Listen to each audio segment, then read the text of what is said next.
Yes, അപ്പോ നമ്മള് ഒന്നും രണ്ടും മൊഡ്യൂള് പഠിച്ച അത്രയും സിമ്പിൾ അല്ല എന്നാണ് ഞാൻ ബിഗിനിങ്ങിൽ തന്നെ പറയണേ. ഓക്കെ, കാരണം ഒന്നും രണ്ടും മൊഡ്യൂളുകളിൽ ഉണ്ടായിരുന്ന ഡിപ്പാർട്ട്മെന്റുകളോ അതിനെ സംബന്ധിക്കുന്ന കാര്യങ്ങളോ അല്ല നമ്മൾ ഇനി പഠിക്കാൻ പോകുന്നത്. കുറച്ച് ഓവറോൾ എല്ലാ ഓർഗനൈസേഷൻസിനും, അതായത് ഹോസ്പിറ്റൽ അല്ലാതെയുള്ള ചില ഓർഗനൈസേഷനും കൂടി എന്താ പറയാ അതിന് വേണ്ടി വരുന്ന ചില ഡിപ്പാർട്ട്മെന്റുകളാണ് നമ്മൾ ഈ ഒരു മൊഡ്യൂൾ 3 and 4 നമുക്ക് പഠിക്കാനുള്ളത്. അപ്പൊ ആ ഒരു രീതിയിലായിരിക്കണം നിങ്ങൾ കുറച്ചും കൂടി എന്ത് ചെയ്യണം, വായിച്ച് മനസ്സിലാക്കി പഠിക്കേണ്ടത്. ടീച്ചേഴ്സ് എടുക്കുന്ന ചാപ്റ്റേഴ്സ് കൂടാതെ അവർ പറഞ്ഞു തരുന്നത് കൂടാതെ നമ്മൾ ഒന്നുകൂടി 1-2 പ്രാവശ്യം എടുക്കുന്ന പേജ്, ചിലപ്പോ ടീച്ചേഴ്സ് ഈ ഒരു ഭാഗത്തായതുകൊണ്ട് 3-4 മൊഡ്യൂളിൽ അധികം ഒന്നും എടുക്കില്ല, ഒരു 3 പേജ് അല്ലെങ്കിൽ 3-3.5 പേജ് അത്രയും അതിൽ കൂടുതൽ പോകാൻ പറ്റില്ല നമുക്ക്. ബിക്കോസ് അങ്ങനെ ഇൻഫോർമേറ്റീവ് ആയിട്ടുള്ള കാര്യങ്ങളാണ് ഈ 3rd and 4th മൊഡ്യൂളുകളിലുള്ളത്. അപ്പൊ അതുകൊണ്ട് കുറച്ച് സാവകാശമൊക്കെ പോകാൻ പറ്റുള്ളൂ. അപ്പൊ അതുകൊണ്ട് നിങ്ങൾ മനസ്സിലാക്കി പോകാം. മനസ്സിലായിട്ട് എന്താന്ന് വിചാരിച്ചിട്ട് നമ്മൾ മടക്കി വെക്കാതെ നമ്മളും കുറച്ചൊന്ന് 1-2 പ്രാവശ്യം അത് ഒന്നുകൂടി റെഫർ ചെയ്യാനായിട്ട് ശ്രമിച്ചാലാണ് നിങ്ങൾക്ക് അതിന്റെ അകത്ത് നിന്ന് ഒബ്ജക്റ്റീവ് ടൈപ്പ് ക്വസ്റ്റ്യൻസ് വന്നു കഴിയുമ്പോൾ നിങ്ങൾക്ക് അതിനെ അറ്റൻഡ് ചെയ്യാനായിട്ട് പറ്റുള്ളൂ എന്നുള്ള കാര്യം കൂടിയാണ് ഞാൻ ഓർമ്മിപ്പിക്കുന്നത് കേട്ടോ. അപ്പൊ ഇത്തിരി എഫേർട്ട് കൂടി കൂടുതൽ എടുക്കണം. നിങ്ങൾ എഫേർട്ട് എടുത്തിട്ടുണ്ട് നല്ല രീതിയിൽ ഫസ്റ്റ് സെക്കൻഡ് മൊഡ്യൂളൊക്കെ വന്നു കഴിഞ്ഞപ്പോ. പക്ഷെ അതിനേക്കാൾ കുറച്ചുകൂടി കൂടുതൽ, ഇത്തിരി കൂടി കൂടുതൽ എടുത്തോട്ടാ ഈ ഒരു 3rd and 4th മൊഡ്യൂൾ പഠിക്കാനായിട്ട്.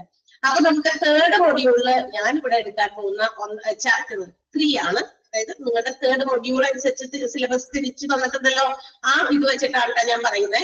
ഏറ്റവും ആദ്യമൊക്കെ ചിലപ്പോൾ വേറെ ഏതെങ്കിലും സിലബസ് അങ്ങനെയൊക്കെ എന്തെങ്കിലും തന്നിട്ടുണ്ടെങ്കിൽ അത് നോക്കണ്ട. ഈ മൊഡ്യൂൾ വൈസ് നിങ്ങൾക്ക് ഓരോ ചാപ്റ്റേഴ്സ് ഡിവൈഡ് ചെയ്ത് തന്നിട്ടുണ്ട്. അതിൽ 3rd മൊഡ്യൂളിൽ 3rd ചാപ്റ്റർ ആണ് നമ്മൾ ഇന്ന് പഠിക്കാൻ തുടങ്ങാൻ പോകുന്നത്. ഇറ്റ്സ് എ ലോങ് ചാപ്റ്റർ, ഒരു വലിയ ചാപ്റ്റർ തന്നെയാണ്. മിക്കവാറും എനിക്ക് വരുന്നതൊക്കെ ഇങ്ങനത്തെ വലിയ ചാപ്റ്റർ തന്നെയായിരിക്കും. പക്ഷെ എന്താ പറയാ, കുറച്ച് ഇൻഫോർമേറ്റീവ് ആയിട്ടുള്ള കാര്യങ്ങൾ കൂടുതലുള്ള ചാപ്റ്ററുമാണ്. കുറെയൊക്കെ നമുക്ക് ഇതിന്റെ പകുതി ഭാഗം കഴിഞ്ഞ് കഴിഞ്ഞാൽ കുറച്ച് ഈസിയുമായിട്ട് തോന്നോട്ടാണ്. നമുക്ക് അത്യാവശ്യമായിട്ട് ചില കാര്യങ്ങൾ അതിനകത്തുണ്ട്. ഹ്യൂമൻ റിസോഴ്സ് മാനേജ്മെന്റ്, HRM കേട്ടിട്ടുണ്ടോ നിങ്ങള്? ഹ്യൂമൻ റിസോഴ്സ് മാനേജ്മെന്റ് എന്ന് കേട്ടിട്ടുണ്ടോ? ഹ്യൂമൻ റിസോഴ്സ് മാനേജ്മെന്റ് കേട്ടിട്ടുണ്ടോ? കേട്ടിട്ടുണ്ട്. യെസ്, ഇപ്പൊ ഈ കാലഘട്ടങ്ങളിൽ ഈ ഒരു കോഴ്സ് നമ്മുടെ ഹോസ്പിറ്റൽ അഡ്മിനിസ്ട്രേഷൻ പോലെ തന്നെ അത്രയും ഇമ്പോർട്ടന്റ് ആയിട്ടുള്ള മറ്റൊരു കോഴ്സ് ഇതേ സംബന്ധിച്ചിട്ടുണ്ട്. ഹ്യൂമൻ റിസോഴ്സ് മാനേജ്മെന്റ് എന്ന് പറയുന്നത് ചിലപ്പോൾ നിങ്ങൾക്കും അറിയാമായിരിക്കും. നമ്മളുടെ അഡ്വർടൈസ്മെന്റുകൾ കാണുമ്പോൾ അതിനകത്ത് ഹ്യൂമൻ റിസോഴ്സ് മാനേജ്മെന്റ് എന്ന് പറയുന്ന കോഴ്സ് നമ്മളിവിടെ സ്റ്റാർട്ട് ചെയ്തിട്ടുണ്ട് എന്നുള്ള കാര്യം.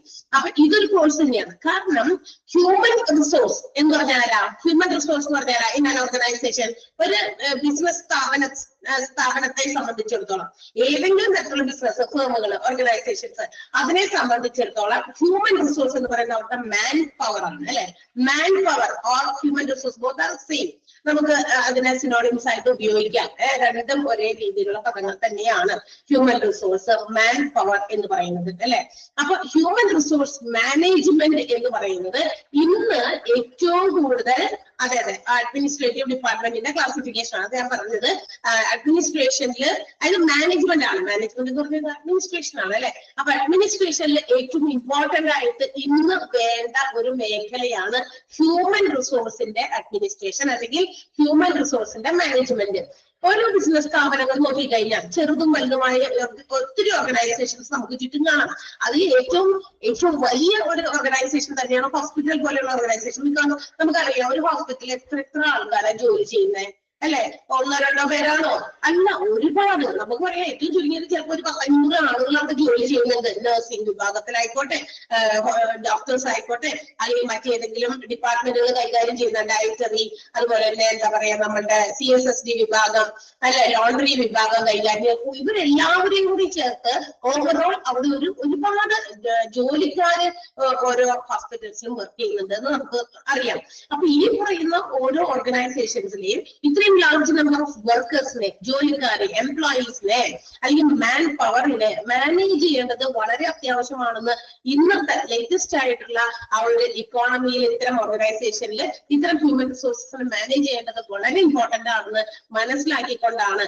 കാരണം അതുകൂടി നമ്മുടെ ഓർഗനൈസേഷന്റെ ഡെവലപ്മെന്റിന്റെ ഭാഗമാണ്. ഹ്യൂമൻ റിസോഴ്സിനെ മാനേജ് ചെയ്യാതെ അല്ലെങ്കിൽ അവർ തോന്നിയ പോലെ അവരവരുടെ ഡ്യൂട്ടി ചെയ്യുന്നുണ്ടല്ലോ, അപ്പൊ നമുക്ക് അതിന്റെ റിസൾട്ട് മാത്രം കിട്ടിയാൽ മതി എന്ന് മാത്രം വിചാരിച്ച് കുറെ ജോലി കുറെ ആളുകൾക്ക് അവിടെ എന്താ പറയാ അടിച്ചേൽപ്പിച്ചു കൊടുത്തിട്ട് അവരുടെ കയ്യിൽ നിന്ന് ആ കിട്ടുന്ന ഔട്ട്പുട്ട് മാത്രം മതി, നമ്മൾ ബാക്കി കാര്യങ്ങളൊന്നും അന്വേഷിക്കേണ്ട എന്ന് വിചാരിച്ചാൽ ഇന്നത്തെ കാലത്ത് ഇറ്റ്സ് ഇമ്പോസിബിൾ. ആ ഒരു ഡെവലപ്മെന്റ് അല്ലെങ്കിൽ നമ്മൾ ഒരു ഓർഗനൈസേഷൻ എന്തൊക്കെയാണോ അവരുടെ എയിം, അവരുടെ ഗോൾ എന്തൊക്കെയാണോ അത് നേടിയെടുക്കാനായിട്ട് ചിലപ്പോൾ പറ്റിയെന്ന് വരില്ല.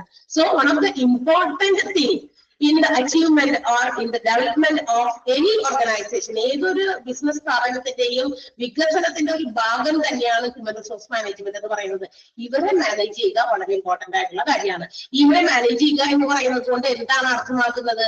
what is meant by human resource management എന്ന് പറഞ്ഞു കഴിഞ്ഞാൽ ഇത് അതായത് ഹ്യൂമൻ റിസോഴ്സ് മാനേജ്മെന്റ് എന്ന് പറയുന്ന ഒരു പഠനം അല്ലെങ്കിൽ അവരെ കുറിച്ച് മനസ്സിലാക്കി പഠിച്ച് കുറെ കാര്യങ്ങൾ അവരെ മാനേജ് ചെയ്യാൻ വേണ്ടി ഉപയോഗിക്കുക. അത് ഇറ്റ്സ് എൻ അപ്രോച്ച്, അതൊരു തരം സമീപനമാണ് ഇവരോട്. ആരോട്? ഈ മാൻ പവറിനോട്, ഹ്യൂമൻ റിസോഴ്സസിനോടുള്ള ഒരു സമീപനം. എന്തിനു വേണ്ടിയിട്ട്? For nurturing or and also for supporting.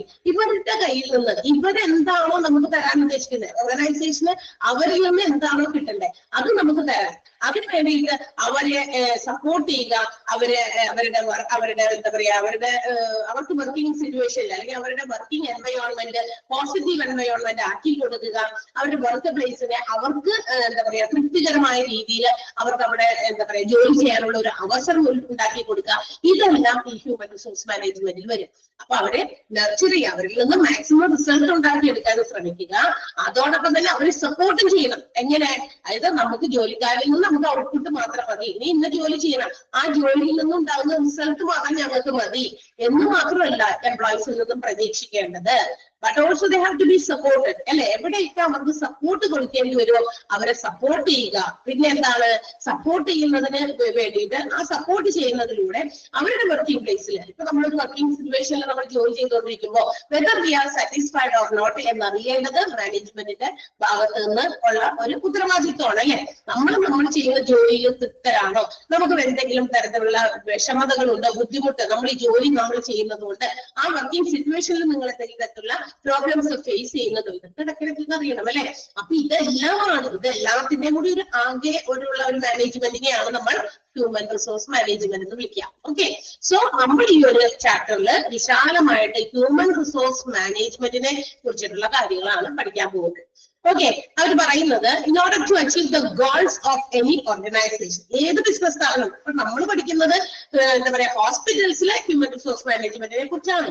ഹോസ്പിറ്റൽസിൽ മാത്രമല്ല ഒരുപാട് ഓർഗനൈസേഷൻസിൽ ഒരുപാട് എംപ്ലോയീസ് ജോലി ചെയ്യുന്നുണ്ട്. ഇവിടെ ഇതൊരു ഓർഗനൈസേഷൻ ആണ്, ഇവിടെ ഒത്തിരി ആളുകൾ എംപ്ലോയ് ചെയ്യുന്നുണ്ട്. നിങ്ങൾക്ക് തന്നെ കണ്ടപ്പോൾ മനസ്സിലായിട്ടുണ്ടായിരിക്കും.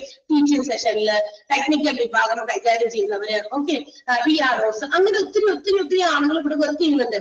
അപ്പൊ ഇവരെല്ലാവരും നമ്മളെല്ലാവരും ഇവിടുത്തെ എംപ്ലോയീസ് ആണ്. So in order to achieve the goals of an organisation, ഏത് തരത്തിലുള്ള സംരംഭങ്ങളുടെയും എന്താ പറയാ ലക്ഷ്യങ്ങൾ, അവരുടെ ഗോൾസ് നേടിയെടുക്കാൻ വേണ്ടി ചിലപ്പോ എന്താ പറയാ ഒരു ലക്ഷ്യമുള്ള ഓർഗനൈസേഷൻ ആയിരിക്കും. ഞങ്ങളുടെ ലക്ഷ്യം എന്നതാണ് മാക്സിമം പ്രോഫിറ്റ്, അത് മാത്രം മതി ഞങ്ങൾക്ക് വേറെ ഒന്നും വേണ്ട.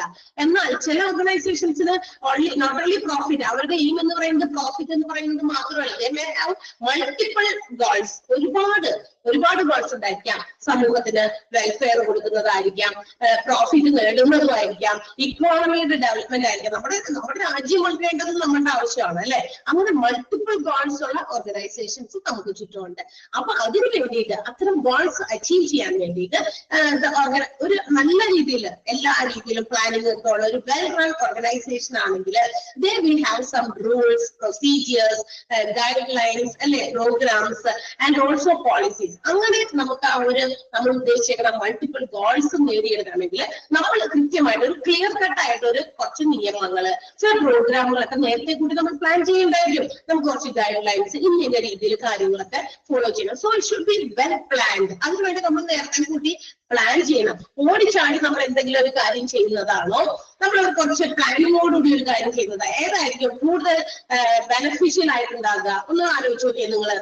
നമ്മളോട് ഒരു കാര്യം പറയാം, ഇപ്പൊ പെട്ടെന്ന് തന്നെ നമ്മളൊരു കാര്യം ചെയ്യണം എന്ന് പറഞ്ഞു കഴിഞ്ഞാൽ അതാണോ ഇന്നൊരു കാര്യമുണ്ട്, ഇന്നൊരു ഐഡിയ ഉണ്ട്, അത് നമ്മൾ ചെയ്യണം, അത് എങ്ങനെ നമുക്ക് ചെയ്ത് നല്ല രീതിയിൽ നടപ്പിലാക്കാൻ പറ്റും എന്ന് പറഞ്ഞ് നമുക്കൊരു ഐഡിയ ഇട്ട് തരാണ്. അപ്പൊ നമുക്ക് ഈ രണ്ട് സിറ്റുവേഷൻസിൽ വിച്ച് വിൽ വർക്ക് ഔട്ട്, അത് ഏതായിരിക്കും കൂടുതൽ നല്ല രീതിയിൽ വർക്ക് ഔട്ട് ആവുക?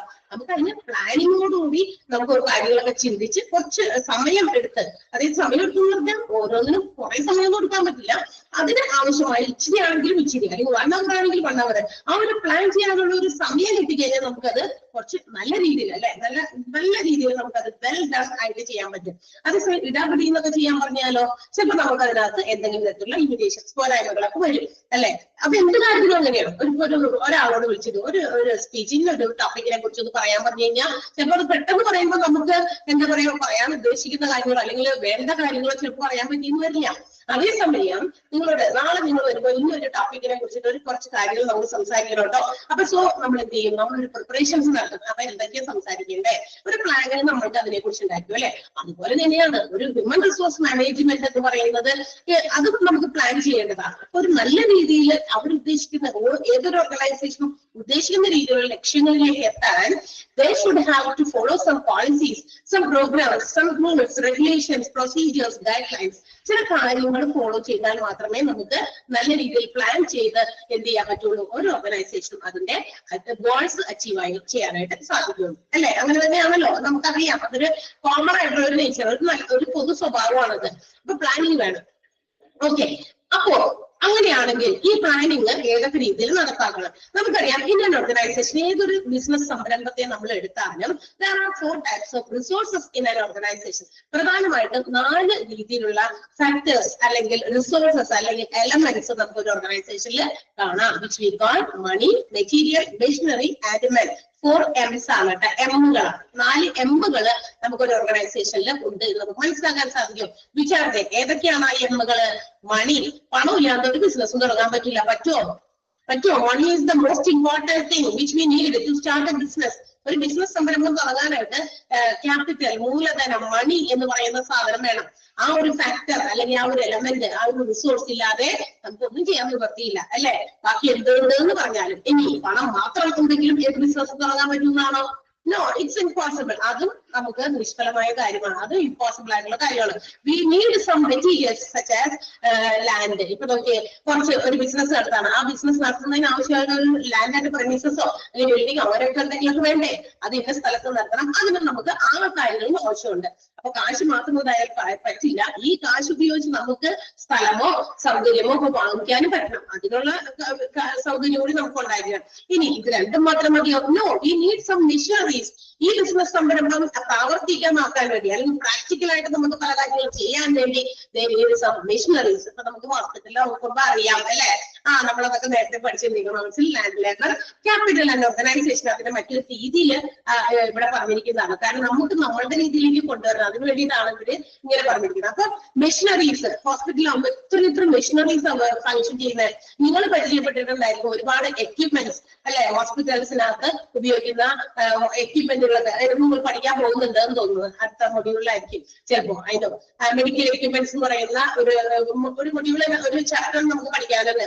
അവിടെയും ഒത്തിരി മെഷീൻസ് നമ്മൾ ഉപയോഗിക്കുന്നുണ്ട്. അല്ലാതെ നമുക്ക് ഹോസ്പിറ്റൽസിൽ പോയുള്ള പരിചയത്തിൽ നമുക്കറിയാം എത്ര മെഷീൻസ് അവിടെ ഇരിക്കുന്നത് അല്ലെ. സ്കാനിങ് മെഷീൻസ് ആയിക്കോട്ടെ, അല്ലെങ്കിൽ എക്കോ കാർഡിയോഗ്രാം അല്ലെ, അതുപോലെ തന്നെ EMT ചെയ്യുന്ന മെഷീൻസ്, അങ്ങനെ ഒത്തിരി മെഷീൻസ് ഒക്കെ ഉണ്ട്. അപ്പൊ മെഷീനറീസും ഇതുപോലെ തന്നെ. അപ്പൊ ഹോസ്പിറ്റലിനെ സംബന്ധിച്ചായതുകൊണ്ട് ഞാൻ ഇത്തരം മെഷീൻസിന്റെ പേര് എക്സാമ്പിൾസ് ആയിട്ട് പറഞ്ഞു. അല്ലാത്തപ്പെല്ലാം ഓർഗനൈസേഷൻ ആണെങ്കിലും അവിടെയും ഒത്തിരി മെഷീൻസ് ഒക്കെ ഉണ്ട്. മെഷീനറീസ് അത്യാവശ്യം തന്നെയാണ് ഒരു ഓർഗനൈസേഷനെ സംബന്ധിച്ചോളം. അപ്പൊ ആ റിസോഴ്സസിൽ വരുന്ന ഒന്നാണ്. And the last but not the least എന്ന് പറയാം നമുക്ക് men. That means which we are going to study, that is human resource. Men എന്ന് പറയുന്നത് ഒഴിച്ചുകൂടാൻ പറ്റാത്ത മറ്റൊരു എന്താണ് റിസോഴ്സ് ആണ്. ഒരു ഓർഗനൈസേഷനിൽ ഏറ്റവും അത്യാവശ്യം വേണ്ട മറ്റൊരു റിസോഴ്സ് ആണ് ഹ്യൂമൻ ബീയിങ് അല്ലെങ്കിൽ men, മനുഷ്യ വിഭവം എന്ന് പറയുന്നത്. തൊഴിലാളികൾ, മനുഷ്യ വിഭവം എന്ന് പറയുമ്പോൾ നമ്മൾ തൊഴിലാളി എന്ന് പറയുമ്പോൾ നമ്മള് ഏറ്റവും ബോട്ടം ലെവലിലുള്ള ജോലിക്കാരെ മാത്രമാണ് എന്ന് വിചാരിക്കരുത്. ഹ്യൂമൻ റിസോഴ്സ് എന്ന് പറയുമ്പോൾ ടോപ്പ് ലെവൽ തുടങ്ങി ബോട്ടം ലെവലിലുള്ള വരെയുള്ള എല്ലാ എംപ്ലോയീസിന്റെയും മാനേജ്മെന്റ് ആണ് ഉദ്ദേശിക്കുന്നത്. നമ്മൾ പറയും വഴിയെ മനസ്സിലാക്കും നിങ്ങൾ. അപ്പൊ നമ്മൾ മനസ്സിലാക്കുക, ഒരു ഓർഗനൈസേഷന്റെ 4 റിസോഴ്സസ് മനസ്സിലാക്കുക. 4 എമ്മുകളാണ്, 4 എമ്മുകളാണ്. ആരൊക്കെയാണത്? എന്തൊക്കെയാണ് എമ്മുകള്? മണി, മെറ്റീരിയൽ, മെഷീനറി ആൻഡ് മെൻ. ആ മെന്നിനെ ആ എം ആക്കാൻ വേണ്ടി മെന്നെന്ന് എഴുതിയെന്ന് മാത്രം. അതാണ് നമ്മൾ ഇവിടെ ഉദ്ദേശിക്കുന്ന ഹ്യൂമൻ റിസോഴ്സ്. ഓക്കെ, അപ്പൊ മെൻ എന്ന് പറഞ്ഞാലും ഹ്യൂമൻ റിസോഴ്സ് എന്ന് പറഞ്ഞാലും ഒന്ന് തന്നെയാണ്. ഇവിടെ നമുക്ക് ആ 4M എന്താ പറയാ ഒരു എളുപ്പം മനസ്സിലാക്കുന്ന രീതിയിൽ നിങ്ങൾക്ക് മനസ്സിലാക്കാൻ വേണ്ടിയിട്ടാണ് 4Ms ആയിട്ട് തന്നിരിക്കുന്നത്. And again we know that to accomplish any goal, to accomplish any objectives of any organization, without human efforts, without human human power, human resource, any organization cannot achieve its objective. ഒരു ഓർഗനൈസേഷനും അതിന്റെ അതിന്റെ ലക്ഷ്യങ്ങൾ നേടിയെടുക്കാനായിട്ട് സാധിക്കില്ല എന്നുള്ളതാണ് ഏറ്റവും important ആയിട്ടുള്ള കാര്യം, അല്ലെ? അപ്പൊ ഹ്യൂമൻ എഫേർട്ടിനെ മാറ്റി വെച്ചിട്ട് ഇപ്പൊ ഉദാഹരണം നമ്മളിവിടെ എന്താ പറയാ മനുഷ്യന്മാരില്ലെങ്കിലും ഒരു ഓർഗനൈസേഷൻ അതിന്റെ ഏതെങ്കിലും ഒരു ഓർഗനൈസേഷൻ നമുക്ക് സെറ്റപ്പ് ചെയ്ത് അവിടെ കാര്യങ്ങൾ ചെയ്യാൻ പറ്റും. ഒരാളോ അല്ലെങ്കിൽ രണ്ടാളെങ്കിലും മൂന്നാളെങ്കിലും വേണം ആ ഒരു ഓർഗനൈസേഷനെ നല്ല രീതിയിൽ നടത്തിപ്പിനായിട്ട്. മനുഷ്യന്മാരുമാണ്. ഇപ്പൊ നമ്മളിവിടെ ഓൺലൈൻ ക്ലാസ്സുകളാണ്. ഈ കമ്പ്യൂട്ടർ ഇവിടെ ഇങ്ങനെ ഓണാക്കി വെച്ചാൽ ഇവിടെ നമ്മൾ തമ്മിലുള്ള കമ്മ്യൂണിക്കേഷൻസ്, എനിക്ക് പറയാനുള്ള കാര്യങ്ങൾ നിങ്ങളിലേക്ക് എത്തില്ല. സോ നമ്മളിവിടെ ഒരാൾ ഇരുന്നിട്ട് ആ ക്ലാസ് എടുത്തുകൊണ്ടിരിക്കുകയാണ്. അത് മാത്രമല്ല ഇതൊക്കെ ഇങ്ങനെ സെറ്റ് ചെയ്ത് നമുക്ക് തരാനായിട്ട് ടെക്നിക്കൽ വിഭാഗം അവിടെയും ജോലി ചെയ്യുന്ന സ്റ്റാഫുകളുണ്ട്. സോ ഇതെല്ലാം ചെയ്യാണെങ്കിൽ അവിടെ മാൻ പവർ തന്നെ വേണം, മനുഷ്യന്മാർ തന്നെ വേണം. നമ്മൾ ഏറ്റവും വലിയ എന്താ പറയാ ഏറ്റവും ലേറ്റസ്റ്റ് ആയിട്ടുള്ള എന്ത് പുതിയ ടെക്നോളജി കണ്ടുപിടിച്ചു എന്ന് പറഞ്ഞാലും മനുഷ്യന്മാര് ചെയ്യേണ്ട കാര്യങ്ങൾ ചിലതൊക്കെ ഉണ്ടായിരിക്കും. അപ്പൊ അത് അവിടെ മനുഷ്യൻ തന്നെ പറ്റുള്ളൂ, അല്ലെ? ഇത്രയും വലിയ കമ്പ്യൂട്ടർ കണ്ടുപിടിച്ചെങ്കിലും നമ്മൾ പറയുന്ന കമ്പ്യൂട്ടറിന്റെ ഒരു ഡിഫക്റ്റ് ആയിട്ട് പറയുന്ന ഒരു കാര്യമാണ്, ഒരു ലിമിറ്റേഷൻ ആയിട്ട് പറയുന്ന കാര്യമാണ് കമ്പ്യൂട്ടേഴ്സ് ഹാവ് നോ IQ എന്നുള്ളത്, അല്ലെ? കമ്പ്യൂട്ടേഴ്സിന് എന്തില്ല, IQ ഇല്ല എന്ന് വെച്ചാൽ സ്വയം ചിന്തിച്ച് കാര്യങ്ങൾ ചെയ്യും. ഈ സ്വയം ചിന്തിക്കാനുള്ള കഴിവ് ആർക്കുള്ളത്? മനുഷ്യന്മാർക്കാണ്. അപ്പൊ എത്ര വലിയ ചിപ്പുകൾ ഉപയോഗിച്ചിട്ടുള്ള ഇത്രയും ലേറ്റസ്റ്റ് ആയിട്ടുള്ള ടെക്നോളജിയിൽ പുതിയ പുതിയ കാര്യങ്ങൾ കണ്ടുപിടിച്ചു, വിരൽ തുമ്പിലാണ് നമ്മുടെ എന്താ പറയാ എല്ലാം ഉള്ളത് എന്ന് പറഞ്ഞാലും എന്താണ് പറയാ മനുഷ്യൻ ചെയ്യേണ്ട കുറെ കാര്യങ്ങൾ, ഹ്യൂമൻ എഫേർട്ട്, അത് നമുക്ക് എന്താ പറയാ കണക്കിലെടുക്കാതിരിക്കാനായിട്ട് സാധിക്കില്ല എന്നുള്ളതാണ്. So the management of these human effort or human resource, അങ്ങനെയാണെങ്കിൽ ഈ പറയുന്ന ഹ്യൂമൻ റിസോഴ്സുകളെ ഹ്യൂമൻ കമ്പോണന്റിനെ എന്താ പറയാ മാനേജ് ചെയ്യുക എന്ന് പറയുന്നത് ഇറ്റ്സ് എ പൈവറ്റൽ റോൾ, അല്ലെങ്കിൽ ഇമ്പോർട്ടന്റ് റോൾ, ഏറ്റവും പ്രധാനപ്പെട്ട ഒരു റോളാണ് ഹ്യൂമൻ റിസോഴ്സുകളെ ഹ്യൂമൻ കമ്പോണന്റിനെ മാനേജ് ചെയ്യുക എന്നുള്ളത്. Because all the rest of the things will be based on how well it is done. എങ്ങനെ ആളുകൾ എല്ലാ കാര്യങ്ങളും ചെയ്യുന്നു അതിനെ ബേസ് ചെയ്താണ് ബാക്കി എല്ലാ കാര്യങ്ങളും ഇരിക്കുന്നത്. മനുഷ്യന്മാര് ജോലി ചെയ്യുന്നത് ഏത് രീതിയിലാണോ അത് ഡിപ്പെൻഡ് ചെയ്തിരിക്കും ബാക്കിയുള്ള കാര്യങ്ങൾ, അല്ലെ? എന്നാലല്ലേ ആ ഒരു ഓർഗനൈസേഷനുടെ ഹസ്ബൻഡ് ഉണ്ടാവുമോ? ഉദാഹരണം ഞാൻ വേണമെങ്കിൽ പറയാം. നമ്മളിവിടെ വന്ന ടീച്ചേഴ്സ് ക്ലാസ്സുകൾ എടുക്കുന്നു, ഏതെങ്കിലും ഒരു ക്ലാസ്സിൽ എന്തെങ്കിലും പോരായ്മകൾ ഉണ്ടെങ്കിലും നിങ്ങളപ്പോ പറയുമല്ലേ ടീച്ചറെ ആ ടീച്ചർ എടുക്കുന്നത് ഞങ്ങൾക്കത് ക്ലിയർ ആകുന്നില്ല, അപ്പൊ എന്തെങ്കിലും ചെയ്യാൻ പറ്റൂ ഇല്ലേ? ചോദിക്കില്ലേ?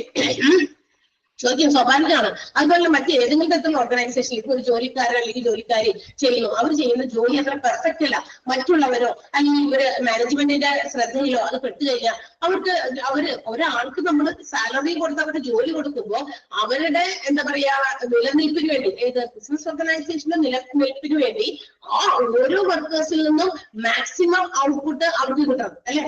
എന്നാലും അവർ ഉദ്ദേശിച്ച വികസനത്തിലേക്ക് എത്തിക്കാൻ പറ്റുള്ളവർക്ക്. അല്ലെങ്കിൽ ഒരാൾക്ക് കൊടുക്കുന്ന സാലറി വെറുതെ പാഴാണ്, അല്ലെങ്കിൽ അതിൽ നിന്നും നമുക്ക് യാതൊരു തരത്തിലുള്ള ബെനിഫിറ്റും ആ ഒരു 10 രൂപ കൊടുക്കുന്നതിൽ നിന്നും ആ വർക്കറിൽ നിന്നും അല്ലെങ്കിൽ ആ ഒരു എംപ്ലോയിയുടെ കയ്യിൽ നിന്നും കിട്ടുന്നില്ല എന്നാണ് അതിന്റെ ഒരു അർത്ഥം. അപ്പൊ നമ്മൾ ആ ആൾക്ക് വെറുതെ കൊടുക്കുക, അപ്പൊ അതൊരു നഷ്ട സാധ്യതയ്ക്ക് കൂടുതലുള്ള കാര്യമാണ്. അപ്പൊ ഓരോ വർക്കേഴ്സും നല്ല രീതിയിൽ ബിസിനസ്സിൽ എന്താ പറയാ അവരുടെ കാര്യങ്ങൾ ചെയ്യുമ്പോൾ, അവരുടെ ഡ്യൂട്ടീസ് റെസ്പോൺസിബിലിറ്റി ചെയ്യുമ്പോൾ അതനുസരിച്ചിട്ടാണ് നമ്മളുടെ എന്താ പറയാ നമ്മുടെ ഓർഗനൈസേഷന്റെ ഡെവലപ്മെന്റ് ഉള്ളത്. അതും എന്ത് വേണം? അപ്പൊ അതിന് വേണ്ടിയിട്ട് ഹ്യൂമൻ റിസോഴ്സ് അല്ലെങ്കിൽ ഹ്യൂമൻ കമ്പോണന്റിന്റെ ഇമ്പോർട്ടന്റ് ആയിട്ടുള്ള കാര്യമാണ് അതിനെ മാനേജ് ചെയ്യുക എന്നുള്ളത്. ഹ്യൂമൻ റിസോഴ്സസിന്റെ മാനേജ്മെന്റ് എന്ന് പറയുന്നത് ഇറ്റ്സ് മോസ്റ്റ് ഇമ്പോർട്ടന്റ് പൈവറ്റൽ റോൾ എന്ന് വെച്ച് കഴിഞ്ഞാൽ അത് ഏറ്റവും വലിയ ഇമ്പോർട്ടന്റ് ആയിട്ടുള്ള ഒരു എന്താ പറയുക പങ്കാണ് അതിനെ മാനേജ് ചെയ്യുക എന്ന് പറയുന്നത്. ക്ലിയർ ആയോ? 2 പാരഗ്രാഫ് മനസ്സിലായോ? കുഞ്ഞി 2 പാരഗ്രാഫ് പറഞ്ഞിട്ടുള്ളൂ, മനസ്സിലായോ? അതിനകത്ത് പറയുമ്പോൾ വെറുതെ വായിച്ചു നോക്കിയേ, ജസ്റ്റ് ഒന്ന് കുഞ്ഞി 2 പാരഗ്രാഫ് വേഗം വായിക്കും. ഇതിന്റെ തുടക്കം ഭാഗം മാത്രമേ നിങ്ങൾക്ക് ഇച്ചിരി ബുദ്ധിമുട്ടായിട്ട് തോന്നുള്ളൂ. ബുദ്ധിമുട്ടൊന്നുമല്ല, ഇതൊക്കെ എല്ലാവർക്കും അറിയാവുന്ന കാര്യം തന്നെയാണ് ഐ തിങ്ക്, അല്ലേ?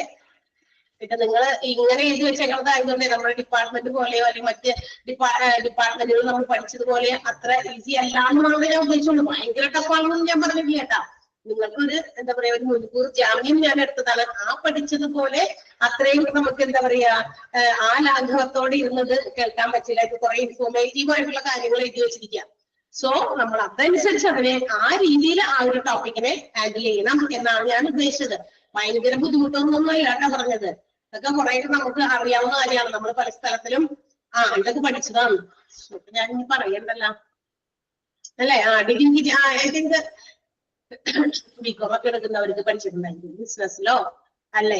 ബികോമിന് പഠിച്ചിട്ടുണ്ടാവും. ബികോംകാര് പഠിച്ചിട്ടുണ്ടായിരിക്കും. BSc-കാർക്ക് ചിലപ്പോ അറിയില്ലായിരിക്കും. +2 സയൻസ് എടുത്തവർക്ക് ചിലപ്പോ അത്രയും കാര്യങ്ങളൊക്കെ ചിലപ്പോ അറിയില്ല. പക്ഷെ ഇന്നത്തെ കാലത്ത് ഈ എന്താ പറയാ കുറെ അങ്ങനത്തെ കാര്യങ്ങളൊക്കെ ആളുകൾക്ക് അറിയാട്ടോ. പണ്ടൊക്കെ എന്ന് വെച്ചിട്ട് നമ്മൾ ബുക്ക് ചെയ്യുന്നത് പഠിക്കണം. പക്ഷെ ഇന്ന് നമ്മള് കുറച്ചും കൂടി അപ്ഡേറ്റഡ് ആണ്. നമ്മൾ ഒരുപാട് എന്താ പറയാ പുതിയ പുതിയ കാര്യങ്ങൾ അപ്ഡേറ്റ് ചെയ്തിരിക്കുന്നത് കൊണ്ട് നമുക്ക് കുറച്ച് കാര്യങ്ങളൊക്കെ നമുക്ക് അറിയാം. ഈ ആളുകൾ ഒരുപാട് യൂട്യൂബ് മൊബൈലും മറ്റു കാര്യങ്ങളൊക്കെ ഉപയോഗിക്കുന്നത് ഓരോന്നും എന്തിനെ ഡിപ്പെൻഡ് ചെയ്തിട്ടാണെന്നൊക്കെ മനസ്സിലാക്കാൻ പറ്റും. വായിച്ചു നോക്കിയോ? 2 പാരഗ്രാഫില് സംശയമൊന്നുമില്ലല്ലോ. അടുത്ത പാരഗ്രാഫ് ഞാൻ പറയാൻ പോവാണ്. ഞാൻ പറഞ്ഞിരിക്കും നിങ്ങൾ വായിച്ചാൽ മതി. ഇതൊക്കെ അവിടെ ഉണ്ടോന്ന് നോക്കിയാൽ മതി. ഓക്കെ, ഞാൻ അത് നോക്കി വായിക്കാത്തത് എന്തുകൊണ്ടാന്ന് വെച്ചാൽ അത് നോക്കി ഓരോ സെന്റൻസ് നോക്കി അർത്ഥം പറയുന്ന കാര്യം എനിക്ക് ഇഷ്ടമല്ല. കാരണം അതൊക്കെ നമ്മൾ ഇംഗ്ലീഷ് ഹിന്ദി പുസ്തകങ്ങളൊക്കെ വായിച്ചിട്ട് കുട്ടികൾക്ക് കഥയൊക്കെ ഓരോ സെന്റൻസ് വായിച്ചു നോക്കി അതിനകത്ത് അർത്ഥം പറയാം. പക്ഷെ അത് എനിക്ക് ഇഷ്ടമല്ല. എന്താണ് അതിനകത്ത് കണ്ടിട്ട് അത് പറയും. ആൻഡ് നിങ്ങൾ അത് വായിച്ചു നോക്കുക. അതൊക്കെ അവിടെ ഉണ്ടോ അപ്പൊ നിങ്ങൾ വായിക്കും. എന്ത് ടീച്ചർ എന്തൊക്കെയാണ് അത് കണ്ട് പറയുന്നത് അതൊക്കെ അവിടെ ഉണ്ടോ എന്ന് നോക്കി നിങ്ങൾ വായിക്കും. വായിക്കുമ്പോൾ നിങ്ങൾക്ക് മനസ്സിലാവും ഇതൊക്കെ അവിടെ ഉണ്ട് അല്ലെങ്കിൽ ഇങ്ങനെയൊക്കെയാണ് കാര്യങ്ങൾ. അപ്പൊ നമ്മുടെ കണ്ണുകൊണ്ട് നമ്മളൊന്ന് വായിക്കും. കാരണം നിങ്ങൾ എഴുതുന്നത് ഒബ്ജക്റ്റീവ് ടൈപ്പ് പരീക്ഷയാണ് അല്ലെ. അല്ലാതെ നിങ്ങൾ ഇപ്പൊ ഒരു എന്താ പറയാ നമ്മളിപ്പോ ലോങ് ആൻസേഴ്സ് 2-3 സെന്റൻസിൽ ഉത്തരം എഴുതുന്നത് അല്ലെങ്കിൽ ഒരു പേജിൽ കവിയാണ് ഉത്തരം എഴുതുന്ന ക്വസ്റ്റ്യൻസ് അല്ല നമ്മൾ ആക്ച്വലി ചെയ്യുന്നത്. ഒബ്ജക്റ്റീവ് ടൈപ്പ് ആയതുകൊണ്ട് ആ ഒബ്ജക്റ്റീവ് ടൈപ്പില് എടുക്കുന്നത് ആ സെന്റൻസുകളിൽ നിന്ന് തന്നെയാണ്. So you have to go through. നിങ്ങൾ തന്നെ ആ കണ്ണുകൊണ്ട് വായിച്ച് മനസ്സിലാക്കുക. അപ്പൊ സെന്റൻസ് നിങ്ങളുടെ ഇവിടെ മെമ്മറിയിൽ എന്ത് ചെയ്യും, സ്റ്റക്ക് ചെയ്യും. അപ്പൊ അതനുസരിച്ച് നിങ്ങൾ വായിച്ചു കേട്ടോ. അല്ലെങ്കിൽ ഞാനത് വായിച്ച് അർത്ഥം പറഞ്ഞാൽ അത് ഒരു ശരിയായ രീതിയല്ല. അതിന്റെ ആവശ്യമില്ല. ഓക്കെ, അപ്പൊ അതിന് കുഴപ്പമില്ലല്ലോ. ഇനി അങ്ങനെ വരുമ്പോ to manage all these human resources, ഈ ഹ്യൂമൻ റിസോഴ്സിനൊക്കെ മാനേജ് ചെയ്യുക എന്ന് പറയുന്നത് എന്താ പറയാ ഈ മാനേജേഴ്സിന്റെ ഡ്യൂട്ടിയാണ്. ആര്? ഹ്യൂമൻ റിസോഴ്സ് മാനേജ്മെന്റ് എന്ന് പറയുന്നത് ഹ്യൂമൻ റിസോഴ്സ് മാനേജ്മെന്റിന്റെ ഡ്യൂട്ടിയാണ്. അപ്പൊ അതിന് വേണ്ടിയിട്ടുള്ള കോഴ്സുകളൊക്കെ ഇന്ന് ഒരുപാടുണ്ട്. 6 months കോഴ്സ് ആയിട്ട് 1 year കോഴ്സ് ഒക്കെ ആയിട്ട് ചില ഇൻസ്റ്റിറ്റ്യൂഷൻസ് നടത്തുന്നുണ്ട്. നമ്മുടെ ഇൻസ്റ്റിറ്റ്യൂഷനിൽ ഉണ്ടെന്ന് ഞാൻ പറഞ്ഞു. അപ്പൊ ഈ മാനേജേഴ്സിന്റെ പ്രൈം റെസ്പോൺസിബിലിറ്റി എന്ന് വെച്ചാൽ പ്രാഥമികമായിട്ടുള്ള ഉത്തരവാദിത്തം എന്ന് പറയുന്നത് ഈ ഹ്യൂമൻ റിസോഴ്സിനെ മാനേജ് ചെയ്യുക. നോട്ട് ഓൺലി ദാറ്റ്, അത് മാത്രമല്ല അവരുടെ എന്താ പറയാ ബിഹേവിയർ, അവരുടെ പെർഫോമൻസ് മാത്രമല്ല, അതോടൊപ്പം തന്നെ their own ഡിപ്പാർട്ട്മെന്റ്, അവരവരുടെ ഡിപ്പാർട്ട്മെന്റിനെ കൂടി എന്ത് ചെയ്യണം, മാനേജ് ചെയ്യണം. ഹ്യൂമൻ റിസോഴ്സ് മാനേജ്മെന്റ് എന്ന് പറയുന്നത് ഹ്യൂമൻ റിസോഴ്സുകളെ ഒരു ഓർഗനൈസേഷനിലുള്ള എല്ലാ പീപ്പിളിനെയും ഹ്യൂമൻ റിസോഴ്സിനെ മാനേജ് ചെയ്യാൻ മാത്രമാണ്. അപ്പൊ മറ്റുള്ളവരെ മാത്രം മാനേജ് ചെയ്താൽ മതിയോ? ഇല്ല, ഞങ്ങളുടെ ഡിപ്പാർട്ട്മെന്റ് ഹ്യൂമൻ റിസോഴ്സ് എന്ന് പറയുന്ന ഒരു ഡിപ്പാർട്ട്മെന്റ് ഉണ്ട്. അവിടുത്തെ ആളുകളെയും കൂടി മാനേജ് ചെയ്യാം. അപ്പൊ എല്ലാവരെയും അവിടുത്തെ മാനേജേഴ്സ് എന്ന് പറയുന്നത് സ്വന്തം ഡിപ്പാർട്ട്മെന്റിനെയും മറ്റ് ഹ്യൂമൻ പവറുകളെയും എല്ലാം മാനേജ് ചെയ്യുക. അവരുടെ ബിഹേവിയർ, അവരുടെ പെർഫോമൻസ്, എല്ലാവരും അവർക്ക് കൊടുക്കുന്ന ജോലിയൊക്കെ അവർ എങ്ങനെ ചെയ്യുന്നു, അവർ നല്ല രീതിയിൽ എഫിഷ്യന്റ് ആയിട്ട് പെർഫോം ചെയ്യുന്നുണ്ടോ, ഇനി അവരുടെ എന്താ behaviour in the working situation, ഓരോ ആളുകൾക്കും അവരുടെ ജോലി സിറ്റുവേഷനിൽ അവർ എങ്ങനെയാണ് ബിഹേവ് ചെയ്യുന്നത്, നമ്മൾ വീട്ടിൽ പെരുമാറുന്നത് പോലെ, കൂട്ടുകാരോട് പെരുമാറുന്ന പോലെ അങ്ങനെ ഒക്കെ നമുക്ക് നമ്മുടെ ബിസിനസ് സ്ഥാപനത്തിൽ ചെയ്യാൻ പറ്റില്ല അല്ലെ. ചില കാര്യങ്ങൾക്ക് അതിൻ്റെതായ റൂൾസ് റെഗുലേഷൻസും ഗൈഡ് ലൈൻസ് ഒക്കെ ഉണ്ട്. So they have to follow such rules and regulations. അപ്പൊ ഒരു ഓർഗനൈസേഷന്റെ നിയമങ്ങളും രീതികളും ഒക്കെ ഉണ്ട്. അത് ഫോളോ ചെയ്ത് നല്ല രീതിയിൽ അവർ പെർഫോം ചെയ്യുന്നുണ്ടോ, അവരുടെ ഡ്യൂട്ടീസ് ഒക്കെ കൃത്യമായി ചെയ്യുന്നുണ്ടോ എന്നൊക്കെ നോക്കണം ഈ ഹ്യൂമൻ റിസോഴ്സ് മാനേജർ എന്ന് പറയുന്നത്. ഇനി എത്ര കമ്മിറ്റ്മെന്റോടുകൂടി നമ്മൾ ഓരോ കാര്യങ്ങൾ ചെയ്യുന്നോ അത്രത്തോളം ഓർഗനൈസേഷണൽ ഗോൾസിന്റെ റിസൾട്ട് നമുക്ക് കിട്ടും അല്ലെ. എത്ര കമ്മിറ്റഡ് ആയി, അങ്ങനെ തന്നെയാണ്. ഞാൻ എത്ര കമ്മിറ്റഡ് ആയിട്ട് എന്റെ ജോലി ചെയ്യുന്നു അത്രയും റിസൾട്ട് ആർക്കുണ്ടാക്കാൻ സാധിക്കും, കുട്ടികളിലും ഉണ്ടാക്കാൻ സാധിക്കും. ഇന്ന കാര്യങ്ങളൊക്കെ. അപ്പൊ കാരണം നിങ്ങൾക്ക് ഇപ്പൊ എത്രത്തോളം ഞാൻ അത് ഷെയർ ചെയ്യുമ്പോൾ നിങ്ങൾ എത്ര അത് മനസ്സിലാക്കി, അത് ഞാൻ പറയുന്ന രീതിക്ക് അനുസരിച്ചാണ്. അങ്ങനെയാണ് ഓരോ ജോലിയും അല്ലെ. ഞാൻ എത്ര നല്ല രീതിയിൽ എഫിഷ്യന്റ് ആയിട്ട് പെർഫോം ചെയ്യുന്നതോ അത്രയും ഓർഗനൈസേഷന്റെ ഗോൾസ് ഡെവലപ്പ് ചെയ്യാനും അച്ചീവ് ചെയ്യാനും ഓർഗനൈസേഷന് സാധിക്കുമെന്നുള്ളതാണ്. ഓക്കെ, അപ്പൊ the greater the commitment of the members of the organisational goals, എത്രത്തോളം കൂടുതൽ ലക്ഷ്യങ്ങൾ ഓരോ ഓർഗനൈസേഷനും ഉണ്ടോ അത് എത്ര കമ്മിറ്റ്മെന്റോട് കൂടി നമ്മൾ ചെയ്യുന്നോ അങ്ങനെയായിരിക്കും അതിന്റെ ഡിഗ്രി ഓഫ് ഇഫക്റ്റീവ്നെസ്, അല്ലെങ്കിൽ ആ ഒരു ഓർഗനൈസേഷൻ ഏത് രീതിയിൽ പ്രവർത്തിക്കുന്നു എന്നുള്ളതിന്റെ ആ ഒരു ഡിഗ്രി നമുക്ക് എന്താ പറയാ മെഷർ ചെയ്യാൻ പറ്റുള്ളൂ. നല്ല കമ്മിറ്റ്മെന്റുള്ള ജോലിക്കാരാണെങ്കിൽ തീർച്ചയായിട്ടും ഓർഗനൈസേഷൻ അവർ ഉദ്ദേശിക്കുന്ന ഗോൾസ്, ലക്ഷ്യം വെച്ചിരിക്കുന്ന ലക്ഷ്യങ്ങൾ എന്ത് ചെയ്യാൻ പറ്റും, വളരെ പെട്ടെന്ന് നേടിയെടുക്കാൻ പറ്റും. എന്നിട്ട് മറ്റുള്ളവരിൽ നിന്നും വ്യത്യസ്തത, ഒരു യൂണിക് ആയിട്ടുള്ള ഒരു ഓർഗനൈസേഷനായി മാറാൻ സാധിക്കും. ഒരുപാട് അങ്ങനത്തെ കാര്യങ്ങളുണ്ട്. ഇപ്പൊ നമ്മള് ഹോസ്പിറ്റൽസ് ഒക്കെ സെലക്ട് ചെയ്യും. വലിയ എന്തെങ്കിലും തരത്തിലുള്ള ചില സീരിയസ്, എല്ലാം പലപ്പോഴും വരുന്ന ചുമയൊന്നുമല്ല ഉദ്ദേശിക്കുന്നത്, അതല്ലാതെ കുറച്ചുകൂടി സീരിയസ് ആയിട്ടുള്ള എന്തെങ്കിലും അസുഖങ്ങൾ വന്നു കഴിഞ്ഞാൽ നമ്മൾ എന്ത് ചെയ്യും, ഇന്ന അസുഖത്തിന് ഇന്ന ഹോസ്പിറ്റലിൽ പോകണം. So what made it unique, എന്തുകൊണ്ട് ആ ഒരു ഹോസ്പിറ്റൽ നമ്മൾ യൂണിക് ആയിട്ട് അതിനെ തിരഞ്ഞെടുത്തു? കാരണം it will have some features which some other hospitals will not have. മറ്റ് ഹോസ്പിറ്റൽസിന് ഇല്ലാത്ത എന്തോ അവിടെ കൂടുതലുണ്ട്. അതുകൊണ്ടായിരിക്കും നമ്മൾ അത് ചൂസ് ചെയ്തത്, അല്ലേ? അങ്ങനെയല്ലേ? ഏത് കാര്യവും അങ്ങനെ തന്നെയാണ്. ഏത് ഓർഗനൈസേഷൻ നമ്മൾ ചൂസ് ചെയ്യുമ്പോഴും മറ്റുള്ളവയിൽ നിന്നും അതിനെ വ്യത്യസ്തമാക്കുന്ന എന്തെങ്കിലും ഉണ്ടെങ്കിൽ അത്തരം ഓർഗനൈസേഷൻ ചൂസ് ചെയ്യാനാണ് നമ്മൾ ഉദ്ദേശിക്കുക. നമ്മൾ കുട്ടികളെ പഠിപ്പിക്കാനാക്കുന്നു, ഹയർ സ്റ്റഡീസിലൊക്കെ എവിടെയെങ്കിലൊക്കെ ചൂസ് ചെയ്യുന്നു, അല്ലെ? കോളേജസ് ചൂസ് ചെയ്യുന്നു, യൂണിവേഴ്സിറ്റീസ് ചൂസ് ചെയ്യുന്നവരുണ്ട്. അപ്പൊ അതൊക്കെ ചെയ്യണമെങ്കിൽ എങ്ങനെയാണ്, എവിടെയെങ്കിലും പോയി എവിടെയെങ്കിലും പോയി പഠിച്ച് നമ്മുടെ ശല്യം തീരട്ടെ എന്നൊരു വീട്ടിൽ നിന്ന് തലമുറയാണോ? അല്ല. ഇന്നത്തെ പാരന്റ്സ് കുറച്ച് കൂടുതൽ അഡ്വാൻസ്ഡ് ആണ്, കുറച്ച് കൂടുതൽ ബുദ്ധിയുള്ളവരാണ്. കാരണം നമ്മൾക്ക് കിട്ടാത്തത് നമ്മുടെ കുട്ടികൾക്ക് കിട്ടണം, അതാണ് നമ്മുടെ ഉദ്ദേശം, അല്ലെ? നമ്മള് കിട്ടാൻ, എനിക്ക് ഒത്തിരി കഴിവുകൾ ഉണ്ടായിട്ടും എനിക്ക് പക്ഷെ അവിടേക്ക് എത്താൻ സാധിക്കാത്തതിന്റെ കുറെ പരിമിതികൾക്ക് എനിക്കറിയാം. സോ ഞാൻ ആ പരിമിതികൾ മുന്നിൽ കണ്ടുകൊണ്ട് എന്റെ കുട്ടികളില് ഞാൻ അതെല്ലാം അഡ്വാൻസ്ഡ് ആയിട്ട് കണ്ടാണ് കാര്യങ്ങൾ നീക്കുള്ളൂ, അല്ലെ? അങ്ങനെയല്ലേ ചെയ്യാം. കാരണം എനിക്ക് അന്ന് പറഞ്ഞു തരാൻ പാരന്റ്സിന് ഈ പറഞ്ഞ പോലെ കഴിവുകളുണ്ടായിരുന്നില്ല. പിന്നെ മറ്റൊരു കാര്യം, പാരന്റ്സിനെ മാത്രം കുറ്റം പറയേണ്ട. പിന്നെ എന്താണ്, കുറച്ച് മീഡിയാസിന്റെ ഒരു അതിപ്രസരമുണ്ട് ഇന്നത്തെ കാലത്ത്. They can choose what ever they are, എന്താ പറയാ, അവർക്ക് വേണ്ടത്, അവർക്ക് എന്താണോ ഡിസയർ ചെയ്യുന്നത്, whatever they desire, they can choose it from the media. അവർക്ക് അതിനുള്ള സേവനങ്ങൾ കൊടുക്കുന്ന പല കോളേജസിനെ എന്താ പറയാ പരിചയപ്പെടുത്തുന്ന രീതിയിൽ ഒരുപാട് ആഡുകളൊക്കെ അവരുടെ മുമ്പിൽ വന്നു പോകുന്നുണ്ട്, അല്ലെങ്കിൽ ഒരുപാട് കോഴ്സുകളുണ്ട് അവർക്ക് ചൂസ് ചെയ്യാനായിട്ട്. അപ്പൊ അതിനൊക്കെ മാധ്യമങ്ങൾ ഇന്ന് ഒരുപാട് സഹായിക്കുന്നുണ്ട്. പക്ഷെ ഇതൊന്നും ഇല്ലാതിരുന്ന ഒരു കാലഘട്ടത്തില് നമുക്ക് ഇതിന്റെയൊക്കെ അഭാവത്തില് നമുക്ക് ചില കാര്യങ്ങളിലേക്ക് എത്താൻ സാധിച്ചില്ല. നമ്മൾ ഒരുപാട് എയിം ചെയ്തിരുന്നു, പക്ഷെ നമുക്ക് അതിലേക്ക് എത്താൻ പറ്റിയില്ല എന്നുള്ളതാണ്. പക്ഷെ ഇന്ന് അങ്ങനെയല്ല. ഇന്ന് എത്ര കൂടുതൽ നല്ല രീതിയിൽ കാര്യങ്ങൾ ചെയ്യാനായിട്ട് ആഗ്രഹിക്കുന്നു, അത് നമുക്ക് എന്താ പറയാ അവിടെ എത്തിച്ചേരാനാണ്. അല്ലെങ്കിൽ അത്തരം ഓർഗനൈസേഷൻസ് മറ്റുള്ളവരിൽ നിന്നും യൂണിക് ആയിട്ട് നിൽക്കും. അപ്പൊ അത് അതിന്റെ എന്താ പറയാ നിലനിൽപ്പ്, ആ ഒരു ഇക്കോണമിയുടെ ഡെവലപ്മെന്റിലേക്ക് എത്താനും അതിന് സാധിക്കും എന്നുള്ളതാണ്. അപ്പൊ ഏറ്റവും കൂടുതൽ കമ്മിറ്റ്മെന്റ് ആയിട്ടുള്ള കാര്യങ്ങൾ നമ്മൾ ഒരു ഓർഗനൈസേഷനിലെ മെമ്പേഴ്സ് ചെയ്യുകയാണെങ്കിൽ ആ ഓർഗനൈസേഷന്റെ ഗോൾസ് നമുക്ക് നേടിയെടുക്കാം. അതോടൊപ്പം തന്നെ ഒരു നമുക്ക് ഇഫക്റ്റീവ് ആയിട്ടുള്ള നല്ല രീതിയിലുള്ള ഒരു ഇഫക്റ്റീവ് ആയിട്ടുള്ള ഓർഗനൈസേഷൻ ആക്കി മാറ്റാനും സാധിക്കുമെന്നുള്ളതാണ്. അപ്പൊ നല്ല രീതിയിൽ ഹ്യൂമൻ റിസോഴ്സുകളെ മാനേജ് ചെയ്യണം എന്നുള്ളതാണ് ഇവിടെ ഏറ്റവും ഇമ്പോർട്ടന്റ് ആയിട്ടുള്ള കാര്യം. ഓക്കെ, ക്ലിയർ ആയോ? ആ ഒരു കുഞ്ഞു പാരഗ്രാഫ് മനസ്സിലായോ? ഒന്ന് വെറുതെ വായിച്ചു നോക്കിയേ പെട്ടെന്ന്. എന്തെങ്കിലും സംശയം ഉണ്ടെങ്കിൽ ചോദിക്കാം. ആ ഒരു കുഞ്ഞു paragraph, as A result the managers have a prime responsibility not only for the behavior and performance of the people but also for their own departments. നമ്മളുടെ സ്വന്തം ഡിപ്പാർട്ട്മെന്റിനെ മാനേജ് ചെയ്യണം. അതോടൊപ്പം തന്നെ മറ്റ് ഡിപ്പാർട്ട്മെന്റുകളിലുള്ള മറ്റ് ഹ്യൂമൻ റിസോഴ്സിലും മറ്റ് പീപ്പിളുകളെയും എന്ത് ചെയ്യണം, അവരുടെ പെർഫോമൻസ്, അവരുടെ ബിഹേവിയർ എല്ലാം തന്നെ മാനേജ് ചെയ്യണം. The greater the commitment of the members to organizational goals. ഓരോ മെമ്പേഴ്സിനും ആ ഓർഗനൈസേഷന്റെ ലക്ഷ്യങ്ങളോടുള്ള കമ്മിറ്റ്മെന്റ് എത്രത്തോളം ഉണ്ടോ, എത്രത്തോളം വലുതാണോ, the greater ഒക്കെ പഠിച്ചിട്ടുണ്ടാവും അല്ലെ? അതൊക്കെ നമ്മൾ എപ്പോഴൊക്കെയോ ഇംഗ്ലീഷിലൊക്കെ പഠിച്ച ഒരു ഗ്രാമർ പോർഷൻ ആണ്. The greater is the degree of effectiveness with which the organization works. അത്രയും ഇഫക്റ്റീവ് ആയിട്ട് ഓരോ ഓർഗനൈസേഷനും വർക്ക് ചെയ്യും. അപ്പൊ അല്ലെങ്കിൽ the greater എത്രയും കൂടുതൽ കമ്മിറ്റ്മെന്റ് മെമ്പേഴ്സിനുണ്ടോ അവരുടെ ലക്ഷ്യങ്ങൾ നേടിയെടുക്കാൻ വേണ്ടി അത്രയും ഇഫക്റ്റീവ് ആയിട്ട് ആ ഓർഗനൈസേഷൻ പ്രവർത്തിക്കും എന്നുള്ളതാണ് അത് എഴുതി വെച്ചിരിക്കുന്നത്. ക്ലിയർ ആയോ? സെന്റൻസ് മനസ്സിലായോ? യെസ്. ഇനി അടുത്തത് എന്താണ്? നമുക്കറിയാം, നമ്മൾ വീണ്ടും പറയാണ്, human resource people are the major component of any organisation. ഒരു ഓർഗനൈസേഷന്റെ, ഒരു സംരംഭത്തിന്റെ ഏറ്റവും മേജർ ആയിട്ടുള്ള ഏറ്റവും പ്രധാനപ്പെട്ട കമ്പോണന്റ് എന്ന് പറയുന്നത് തീർച്ചയായും ഹ്യൂമൻ റിസോഴ്സസ് തന്നെയാണ്. അപ്പൊ അങ്ങനെയാണെങ്കിൽ ഹ്യൂമൻ റിസോഴ്സ് എന്ന് പറയുന്നതാണ് ഏറ്റവും ഇമ്പോർട്ടന്റ്. ഒരു ഓർഗനൈസേഷന്റെ ഏറ്റവും ഇമ്പോർട്ടന്റ് ആയിട്ടുള്ള കാര്യം മാത്രമല്ല, ഒരു ഓർഗനൈസേഷന്റെ സക്സസിനെ കൂടി അതിന് എന്താ പറയാ കൊണ്ടുവരാനായിട്ട്, വിജയത്തിലേക്ക് കൊണ്ടുവരാനും ഹ്യൂമൻ റിസോഴ്സസിനെ കൊണ്ട് സാധിക്കും എന്നുള്ളതാണ്. ഇനി മാത്രമല്ല, സക്സസ് കൊണ്ടുവരാൻ മാത്രമല്ല, അതേസമയം തന്നെ മോസ്റ്റ് ഓഫ് ദ പ്രോബ്ലംസും ഒക്കെ അറിയുന്നത് ഈ ഹ്യൂമൻ റിസോഴ്സസ് എന്താ പറയാ ബന്ധപ്പെട്ട് തന്നെയാണ്. മനുഷ്യന്മാരാണല്ലോ പല പല വീടുകളിൽ നിന്ന്, പല പല ബാക്ക്ഗ്രൗണ്ടുകളിൽ നിന്ന്, പല പല സ്വഭാവക്കാരായിട്ടുള്ള മനുഷ്യന്മാരെല്ലാവരും കൂടി വന്ന് ചേരുന്ന ഒരു സ്ഥലമല്ലേ ഒരു ജോലി സ്ഥാപനം എന്ന് പറയുന്നത്. അപ്പൊ എല്ലാവരുടെയും emotions, feelings, behaviour, family background എല്ലാത്തിലും വ്യത്യാസമുണ്ട്. നേച്ചർ, സ്വഭാവ രീതികളിലൊക്കെ വ്യത്യസ്തതകളുണ്ട്.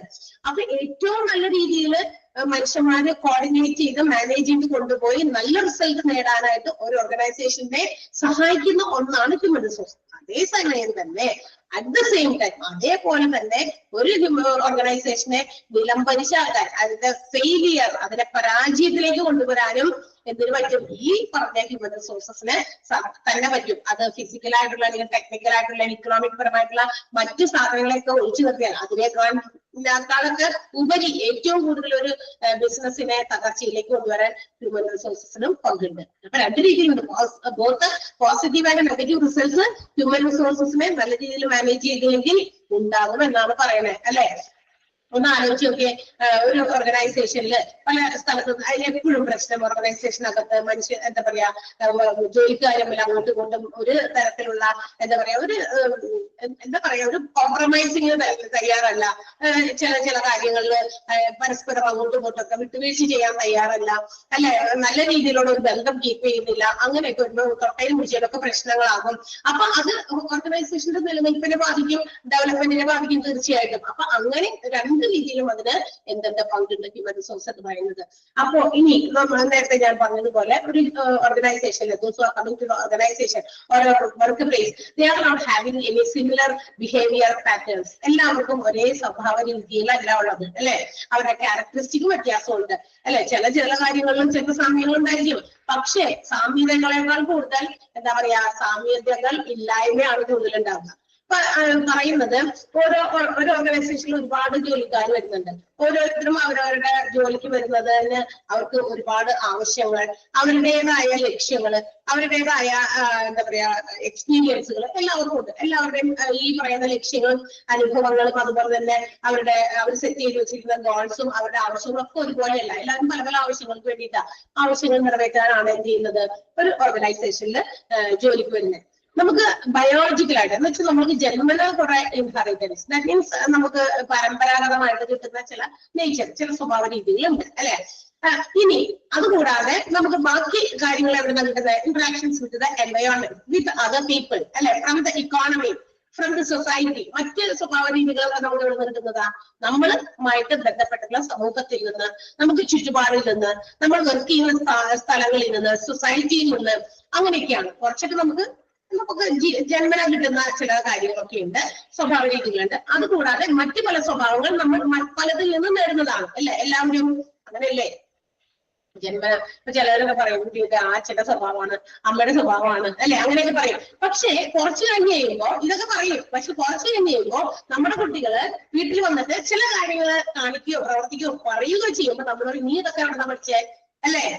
ചോദിക്കുക. നമ്മൾ ചോദിക്കാറില്ല നീ ഇതൊക്കെ എവിടെ പഠിച്ചേ, ഞങ്ങൾ ഇവിടെ പറയുന്നത് കേട്ടിട്ടുണ്ടോ, ഞങ്ങൾ ഇവിടെ ഇതിങ്ങനെ ചെയ്യുന്നത് കണ്ടിട്ടുണ്ടോ, അല്ലെ? നമ്മൾ ചോദിക്കും. അപ്പൊ നമ്മൾ ആരെയും കുറ്റപ്പെടുത്തും? സമൂഹത്തെ കുറ്റപ്പെടുത്തും തീർച്ചയായിട്ടും. നീ പോകുന്ന നിന്റെ കൂട്ടുകാരിൽ നിന്ന് പഠിച്ചു, നീ എവിടെ പോയിട്ട് ഇതൊക്കെ പഠിക്കുന്നത്, നിന്റെ കൂട്ടുകെട്ടാണ്, അങ്ങനെയും നമ്മൾ എന്താ കാരണം?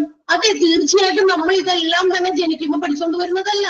കുറച്ചൊക്കെ നമ്മളുടെ ജന്മന നമുക്ക് കിട്ടുന്ന കാര്യങ്ങളാണ്, ഇൻഹെറിറ്റൻസ് ആയിട്ടുള്ളവരാണ്, പാരമ്പര്യമായിട്ട് കിട്ടുന്നതൊക്കെ ഉണ്ട്. എന്നാൽ അതിനേക്കാൾ ഉപരി കുറെ കാര്യങ്ങളൊക്കെ നമ്മൾ ചുറ്റുവട്ടത്തൊന്നും നമ്മൾ പഠിക്കുന്നുണ്ട്. അത് നമ്മൾ സ്വഭാവമാക്കി മാറ്റുന്നുണ്ട് ചില കാര്യങ്ങൾ, അല്ലെ? അപ്പൊ അങ്ങനെയൊക്കെ ഉണ്ടെന്നാ പറയുന്നത്. അപ്പൊ എല്ലാം നമുക്ക് ജന്മന കിട്ടുന്നതല്ല, കുറെയൊക്കെ നമുക്ക് ഇതുപോലെയുള്ള എൻവയോൺമെന്റിൽ നിന്ന്, സമൂഹത്തിൽ നിന്ന്, ഇക്കോണമിയിൽ നിന്ന്, അല്ലെ, നമ്മുടെ വർക്ക് പ്ലേസിൽ നിന്നൊക്കെ കിട്ടുന്നുണ്ട്. And the people those are coming to the workplace, they come with some specific motives. ആളുകളൊക്കെ ജോലി സ്ഥാപനത്തിൽ എന്തിനാ പോണേ? ഒന്ന് പറഞ്ഞേ, നിങ്ങൾ പറഞ്ഞേ, എന്തിനാ നമ്മൾ ജോലിക്ക് പോണേ? വീട്ടിലിരുന്ന് മുഷിക്കത്താണോ? തീർച്ചയായിട്ടും അങ്ങനെ പോകുന്നവരുണ്ട്, ഇല്ലേ? വീട്ടിലിരുന്ന് മുഷിക്കിട്ട് പോകുന്നവരുണ്ട്.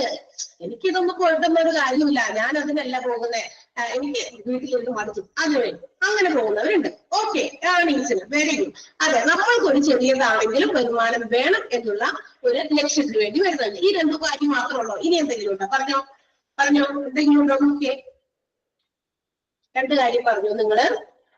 നമ്മളൊരു ഏർണിങ്സിന് വേണ്ടി നമുക്കൊരു വരുമാനം ഉണ്ടാക്കാൻ വേണ്ടി പോകുന്നു, മടുത്തിട്ട് പോകുന്നു, അതായത് വീട്ടിലിരുന്ന് വെറുതെ ഇങ്ങനെ അല്ലെ. തീർച്ചയായിട്ടും നമ്മൾ തന്നെ അറിവ് വർദ്ധിപ്പിക്കാൻ, നമുക്ക് ആ ഒരു വർക്കിംഗ് പ്ലേസിലേക്ക് ചെല്ലുമ്പോൾ നമ്മൾക്ക് ചെയ്യുന്ന, നമുക്ക് തരുന്ന ജോലി നമുക്ക് ചെയ്ത് നമ്മൾ അതിൽ പെർഫെക്റ്റ് ആകാൻ, നമുക്ക് അതുകൊണ്ട് അറിവ് നേടാൻ, കൂടാതെ നമ്മൾക്ക് ചുറ്റുമുള്ള നമ്മുടെ സബോർഡിനേറ്റ്സ്, നമ്മുടെ കൂടെയുള്ള വർക്കേഴ്സ് അല്ലെ, അവരുമായിട്ടൊക്കെ ജോലി ചെയ്യുമ്പോൾ അവരിൽ നിന്ന് കിട്ടുന്ന എന്താ പറയാ അറിവുകളുണ്ട്, എക്സ്പീരിയൻസ്. തീർച്ചയായിട്ടും നമുക്ക് ഒരു അനുഭവമാക്കാൻ അല്ലെ, എക്സ്പീരിയൻസ്ഡ് ആകാൻ വേണ്ടി അങ്ങനെയും വരുന്നവരുണ്ട്. ഇനി എന്തെങ്കിലും ഉണ്ടോ? എന്തെങ്കിലും ലക്ഷ്യത്തിന് വേണ്ടിയിട്ട് നമ്മൾ ജോലിക്ക് വരുന്നത്? നമ്മളുടെ ഒരു ഒരു റെസ്പെക്ട്, മറ്റുള്ളവര്, സമൂഹം നമ്മളെ ഒരു ജോലി ചെയ്യുന്ന ആളാണ് അതെ അല്ലെ, കാണാൻ വേണ്ടിയിട്ട്. പിന്നെ നമ്മൾ ഇതെല്ലാം പഠിച്ചത് എന്തിനാണ്? നമ്മൾ ഇത്രയെങ്കിലൊക്കെ പഠിച്ചിട്ട് നമ്മൾ പഠിച്ച കാര്യങ്ങൾ എന്താ പറയാ എവിടെയെങ്കിലും, അല്ലെങ്കിൽ അത്രയും പഠിച്ചിട്ട് നമ്മളുടെ അറിവ് കൊണ്ട് നമ്മുടെ ഇക്കോണമിക്ക് നമ്മൾ എന്തുണ്ടാക്കി കൊടുത്തു? നമ്മൾ ഇത്രയും പൈസ ഒക്കെ ചെലവാക്കി പഠിച്ചു അല്ലെ, ആ പഠിച്ച പഠനം കൊണ്ട് എന്റെ ഇക്കോണമിക്ക്, നമ്മൾ കുറെ കാര്യം പഠിച്ചിട്ട് എനിക്ക് വേണ്ടിയിട്ടാണ്, ഞാൻ അത് കൊടുക്കില്ല എന്ന് പറഞ്ഞ് കെട്ടിപ്പിടിച്ചിരിക്കാൻ പറ്റുമോ? പറ്റില്ല. നമ്മളത് പകർന്നു കൊടുക്കുക. നമ്മുടെ ഇക്കോണമിയിൽ ഒരാൾ കൂടി അവിടെ പെർ ക്യാപിറ്റ ഇൻകം കൂടും അല്ലെ, അതായത് ഒരാളുടെ ആളോഹരി വരുമാനം അങ്ങനെ കൂടാണ് ചെയ്യുന്നത്. കാരണം ആ ആളുടെ സർവീസ് അവിടെ ഉപയോഗപ്പെടുത്തുമ്പോൾ ആ ആൾക്ക് ഇൻകം കിട്ടുന്നതോടൊപ്പം ആ ഒരു സേവനം കൂടി അവിടെ എന്താകുന്നത്, ലഭ്യമാകുന്നത്. അങ്ങനെ പല ലക്ഷ്യങ്ങളുമായിട്ടാണ് ഹ്യൂമൻ ബീയിങ് അല്ലെങ്കിൽ people coming to the workplace, ജോലിക്ക് വരുന്നത് അല്ലെ. ഏർണിങ്സിന് വേണ്ടി വരുന്നവരുണ്ട്, എംപ്ലോയ്മെന്റ്, ജോലി വേണം എന്ന നിർബന്ധ ബുദ്ധി കൊണ്ട് വരുന്നവരുണ്ട്, എനിക്ക് ജോലി വേണം, അതില്ലാതെ എനിക്ക് ജീവിക്കാൻ ഒക്കില്ല എന്ന് വിചാരിച്ച് വരുന്നവരുണ്ട്, സമയം വെറുതെ കളയണതാണെന്ന് വിചാരിച്ച്, പിന്നെ പഠിച്ചത് ആണല്ലോ എന്ന് വിചാരിച്ച് വരുന്നവരുണ്ട്. അങ്ങനെ പല ലക്ഷ്യത്തോടുകൂടി വരുന്നവരുണ്ട് കേട്ടോ. ഇനി അവരുടെ ഒരു ബെറ്റർ സ്റ്റാൻഡേർഡ് ഓഫ് ലിവിംഗ് വേണം എന്ന് ആഗ്രഹിക്കുന്നവരുണ്ട്. അവര് നമ്മളുടെ സ്ഥാനവും എന്താ പറയാ ഒരു ജീവിത നിലവാരം മെച്ചപ്പെടുത്തണം, ഇങ്ങനെയൊക്കെ പോരാ, എനിക്കൊരു ജോലിക്കാരി എന്നുള്ള രീതിയിൽ അറിയപ്പെടണം. ഇനി മാത്രമല്ല ഒരു ബെറ്റർ പ്രോസ്പെക്ട്സ് ഇൻ ഫ്യൂച്ചർ, നമ്മൾക്ക് ഭാവിയിൽ ഒരു ബെറ്റർ പ്രോസ്പെക്ട്, ഒരു എന്താ പറയുക വരുമാനമുള്ള ആളായി മാറണം. ഇങ്ങനെയൊക്കെയുള്ള കാര്യങ്ങൾക്കൊക്കെ വേണ്ടിയിട്ടാണ് ഹ്യൂമൻ ബീയിങ്സ് വർക്ക് പ്ലേസിൽ വരുന്നത്. So when they are coming to this workplace, human beings should be treated as human അല്ലെ. മനുഷ്യന്മാരങ്ങനെ ഒരു ബിസിനസ് സ്ഥാപനത്തിൽ അല്ലെങ്കിൽ ഇത്തരം ഓർഗനൈസേഷനിൽ ജോലിക്ക് വരുമ്പോൾ അവരെ എന്തായി കാണണം? മനുഷ്യനായിട്ട് തന്നെ കാണണം, ഹ്യൂമൻ ആയിട്ട് തന്നെ കാണണം, മനുഷ്യത്വത്തോടെ പെരുമാറണം. മനുഷ്യനായാൽ പോരാ, മനുഷ്യത്വം ഉണ്ടാകണം അല്ലെ. ഹ്യൂമൻ എന്തുണ്ടാകണം? ഹ്യൂമൻ ഉണ്ടാകണം, HUMANE, ഹ്യൂമൻ. എന്താ അത്? മനുഷ്യത്വം ഉണ്ടായിരുന്നു മനുഷ്യന്, എന്നാലേ കാര്യമുള്ളൂ. വെറുതെ ഇങ്ങനെ വന്നു കുറെ ജോലി ചെയ്യുന്നു, ഇവരുടെയൊക്കെ എന്താ പറയാ അവർക്ക് ഇഷ്ടപ്പെട്ടില്ല എങ്കിൽ അവരുടെ കയ്യിൽ നിന്ന് കിട്ടുന്ന കുറെ വഴക്കും അല്ലെങ്കിൽ അവരുടെ നെഗ്ലിജൻസ് അല്ലെ, അതൊക്കെ നമുക്ക് സഹിക്കാൻ പറ്റില്ല. അപ്പൊ മനുഷ്യനാണ്, ആ മനുഷ്യനെ മനുഷ്യനായി കാണുക എന്നുള്ള ഒരു കാര്യം കൂടി ഉണ്ട് ഒരു വർക്ക് പ്ലേസില് ഹ്യൂമൻ ബീയിങ് വരേണ്ടതിന് അല്ലെങ്കിൽ ജോലിക്ക് വേണ്ടി വരുന്നത്. ഇനി അവര് എന്ത് ചെയ്യുന്നു? ആ ഹ്യൂമൻ ബീയിങ് അല്ലെങ്കിൽ ഹ്യൂമൻ റിസോഴ്സസ് ബിസിനസ്സിൽ വന്ന് എന്താ ചെയ്യുന്നത്? അവരുടെ തൊഴിലിനെ അവിടെ വിൽക്കുകയാണ് ചെയ്യുന്നത്. അവർ ചെയ്യുന്നത് ഒരു സേവനം, അത് അവിടെ വിൽക്കുന്നു. And they should get some reasonable salary or wage. ആ ഒരു നമ്മളുടെ ആ ഒരു തൊഴിൽ നമ്മൾ അവിടെ ഹയർ ചെയ്യുന്നു അല്ലെങ്കിൽ വിൽക്കുമ്പോ നമുക്കതിന് എന്താ പറയാ ഒരു റീസണബിൾ ആയിട്ടുള്ള ഒരു നല്ല എന്താ പറയാ റീസണബിൾ എന്ന് പറഞ്ഞാൽ എന്താ പറയാ ആവശ്യത്തിന് അല്ലെങ്കിൽ ആ ചെയ്യുന്ന വേലയ്ക്ക് മിതമായ നിരക്കിലുള്ള കൂലി അല്ലെങ്കിൽ സേവനത്തിന് അവർ കൊടുക്കുന്ന സേവനത്തിന് അവർക്ക് സാലറി കിട്ടിയിരിക്കണം, അല്ലെങ്കിൽ മറ്റ് ബെനഫിറ്റുകളൊക്കെ ഉണ്ടെങ്കിൽ അതൊക്കെ കിട്ടണം. അതൊക്കെ ഹ്യൂമൻ റിസോഴ്സസിന്റെ അവകാശങ്ങളാണ്. തീർച്ചയായിട്ടും നമ്മൾ ജോലി ചെയ്യണമെന്നുണ്ടെങ്കിൽ ജോലിക്ക് കൂലി കിട്ടണം, അതിന് വേതനം കിട്ടണം, അല്ലെങ്കിൽ സാലറി കിട്ടണം, ശമ്പളം കിട്ടണം, ശമ്പളത്തിന് പുറമെ മറ്റെന്തെങ്കിലും ബെനഫിറ്റ്സ് ഉണ്ടെങ്കിൽ ഇതെല്ലാം കിട്ടണം അല്ലെ. അങ്ങനെ എന്താ പറയാ they can provide, ആ human resource can provide their knowledge and also their energy by providing their services to fulfill the organizational goals. അപ്പൊ അവരുടെ ആ ഒരു സേവനം കാഴ്ചവെക്കുന്നു, അവരുടെ തൊഴില്, അവരുടെ ഊർജം മുഴുവനും അവിടെ കാഴ്ചവെച്ചതിന് ശേഷം എന്ത് ചെയ്യാണ്? ആ ഓർഗനൈസേഷന്റെ വളർച്ചയ്ക്ക്, വികസനത്തിന്, അവരുടെ ഗോൾസ് അച്ചീവ് ചെയ്യാൻ വേണ്ടി ഇതെല്ലാം കൊടുക്കുകയാണ് ചെയ്യുന്നത്. അങ്ങനെ വരുമ്പോൾ there should be some management. ഈ ഹ്യൂമൻ റിസോഴ്സുകളെ നമുക്ക് മാനേജ് ചെയ്യണം. അവരുടെ മാനേജ്മെന്റിനെ മാനേജ് ചെയ്യുന്നതോടൊപ്പം തന്നെ അവരുടെ സെൽഫ് നീഡ്സ്, അവരുടെ ആവശ്യങ്ങൾ, വ്യക്തിപരമായിട്ടുള്ള ആവശ്യങ്ങളൊക്കെ ഉണ്ടെങ്കിൽ അത് എംപ്ലോയീസിന്റെ നിറവേറ്റി കൊടുക്കാനും മാനേജ്മെന്റിന് അവകാശമുണ്ട്, അല്ലെങ്കിൽ അതിന് ഉള്ള കാര്യങ്ങൾ ചെയ്യണം. റെസ്പോൺസിബിലിറ്റി, ഉത്തരവാദിത്വം അവർക്കുണ്ട്. അപ്പൊ ഇവരുടെ ഇങ്ങോട്ട് കിട്ടണമെന്ന് പറഞ്ഞു നോക്കിയാൽ അങ്ങോട്ട് കൊടുക്കുന്നതിലും നമ്മൾ നല്ല രീതിയിൽ കാര്യങ്ങൾ മനസ്സിലാക്കി ചെയ്യാം, കണ്ടറിഞ്ഞ് ചെയ്യാം. തീർച്ചയായിട്ടും അവർ ചെയ്യുന്ന ജോലിയുടെ കാഠിന്യം അതിന്റെ തീവ്രത എത്രത്തോളം ഉണ്ടെന്ന് മനസ്സിലാക്കി അതിനനുസരിച്ച് റീസണബിൾ ആയിട്ടുള്ള ഒരു വേജസ് സാലറി പ്രൊവൈഡ് ചെയ്യുക അല്ലെ. അല്ലാണ്ട് അവരെ കുത്തിപ്പിഴിഞ്ഞ് വാങ്ങിച്ചിട്ട് മാക്സിമം ജോലി ചെയ്യിപ്പിച്ചിട്ട് കൂലി കൊടുക്കുന്ന കാര്യം വരുമ്പോ അത് ഡേറ്റിന് കൊടുക്കാതിരിക്കുക, അല്ലെങ്കിൽ ഇങ്ങനെയൊക്കെയാണ് അതുകൊണ്ട് ഇത്രയേ ഉള്ളൂ എന്ന് പറഞ്ഞ് പല കണ്ടീഷൻസ് അവിടെ പറഞ്ഞിട്ട് ആ വേജസോ സാലറിയോ കട്ട് ചെയ്യുക, ഇതൊക്കെ ചെയ്യാതിരിക്കുക. അങ്ങനെ ചെയ്തു കഴിഞ്ഞാൽ അത് എന്താ പറയാ എംപ്ലോയീസിനോട് ചെയ്യുന്ന വളരെ വലിയ ഒരു എന്താ പറയാ ഒരു മോശമായ കാര്യമാണ് അല്ലെ. അതുപോലെ തന്നെ അവരുടെ ബേസിക് ആയിട്ടുള്ള നീഡ്സ്, സെൽഫ് നീഡ്സ്, ചിലപ്പോൾ വ്യക്തിപരമായിട്ടുള്ള ചില ആവശ്യങ്ങളൊക്കെ അവർക്ക് വന്നു കഴിഞ്ഞാൽ അതിന് അവർക്ക് ചില ഹെൽപ്പുകളും മറ്റുമൊക്കെ പ്രൊവൈഡ് ചെയ്യാം. These all things come under human resource management. ഇതെല്ലാമാണ് ഹ്യൂമൻ റിസോഴ്സ് മാനേജ്മെന്റിൽ പ്രധാനമായിട്ടും വരുന്നത്. ക്ലിയർ ആയോ? ആ ഒരു പാരഗ്രാഫ് ഒന്ന് വായിച്ചു നോക്കുക കേട്ടോ. ഇച്ചിരി വലുതാണെങ്കിലും പക്ഷേ അത് വളരെ സിമ്പിൾ ആണ്. ഒന്ന് വായിച്ചു നോക്കി വേഗം. വലിയ പാരഗ്രാഫ് ആണെന്ന് മാത്രമേ ഉള്ളൂ, പക്ഷെ കാര്യങ്ങളൊക്കെ നിങ്ങൾക്ക് അറിയാം. അതിനകത്ത് സിമ്പിൾ ആയിട്ടുള്ള കാര്യങ്ങളായി വെച്ചിട്ടുണ്ട്. വേഗം വായിച്ചു നോക്കുക കേട്ടോ.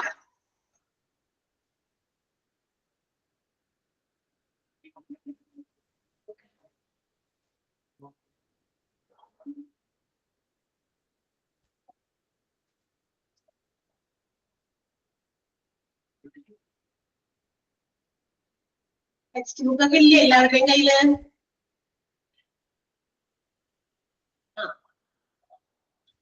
എന്താ ചോദിച്ചെന്ന് വെച്ചാൽ ഈ ഭാഗമൊക്കെ നിങ്ങൾ കുറച്ചും കൂടി ഇരുന്ന് വായിച്ച് നോക്കേണ്ടതാണ്. അതുകൊണ്ടാണ് അതിനകത്തൊക്കെ കുറച്ച് സെന്റൻസുകളൊക്കെ ഇമ്പോർട്ടന്റ് ആയിട്ടുള്ളതൊക്കെ ഉണ്ട്. ഞാൻ ഈ ഒരു പേജ് ആ ഒരു കുഞ്ഞു പാരഗ്രാഫ് കൂടെ ഉള്ളൂ, അത് അങ്ങനെ എടുത്ത് കഴിഞ്ഞിട്ട് ഞാൻ അതൊന്ന് മാർക്ക് ചെയ്ത് തരാം അണ്ടർലൈൻ ചെയ്യാനായിട്ട്. ഓക്കെ, ഇന്ന് തുടങ്ങിയതായതുകൊണ്ട് ഞാൻ ഇച്ചിരി എടുത്തോളുണ്ട് ആ ഒരു പേജ്. ഒരു ഒന്നാമത്തെ ദിവസം ഒരു പേജ്, രണ്ട് പേജ്, കാരണം ഇത് അങ്ങനത്തെ ഒരു ചാപ്റ്റർ ആയതുകൊണ്ട് നിങ്ങൾ അതിലേക്ക് എത്തിക്കാൻ ഒരു ഇച്ചിരി സമയം എടുക്കുന്നത് കൊണ്ടാണ് അത് ഇത്തിരി ലാഗായ.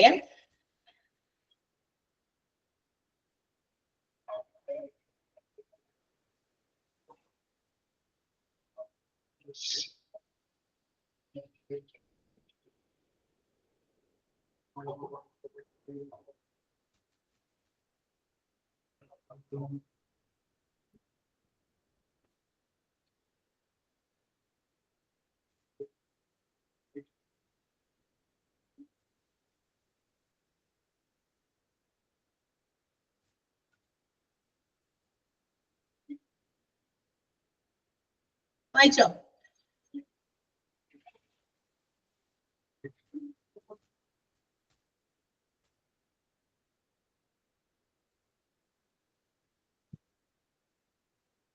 വായിച്ചു കഴിഞ്ഞോ?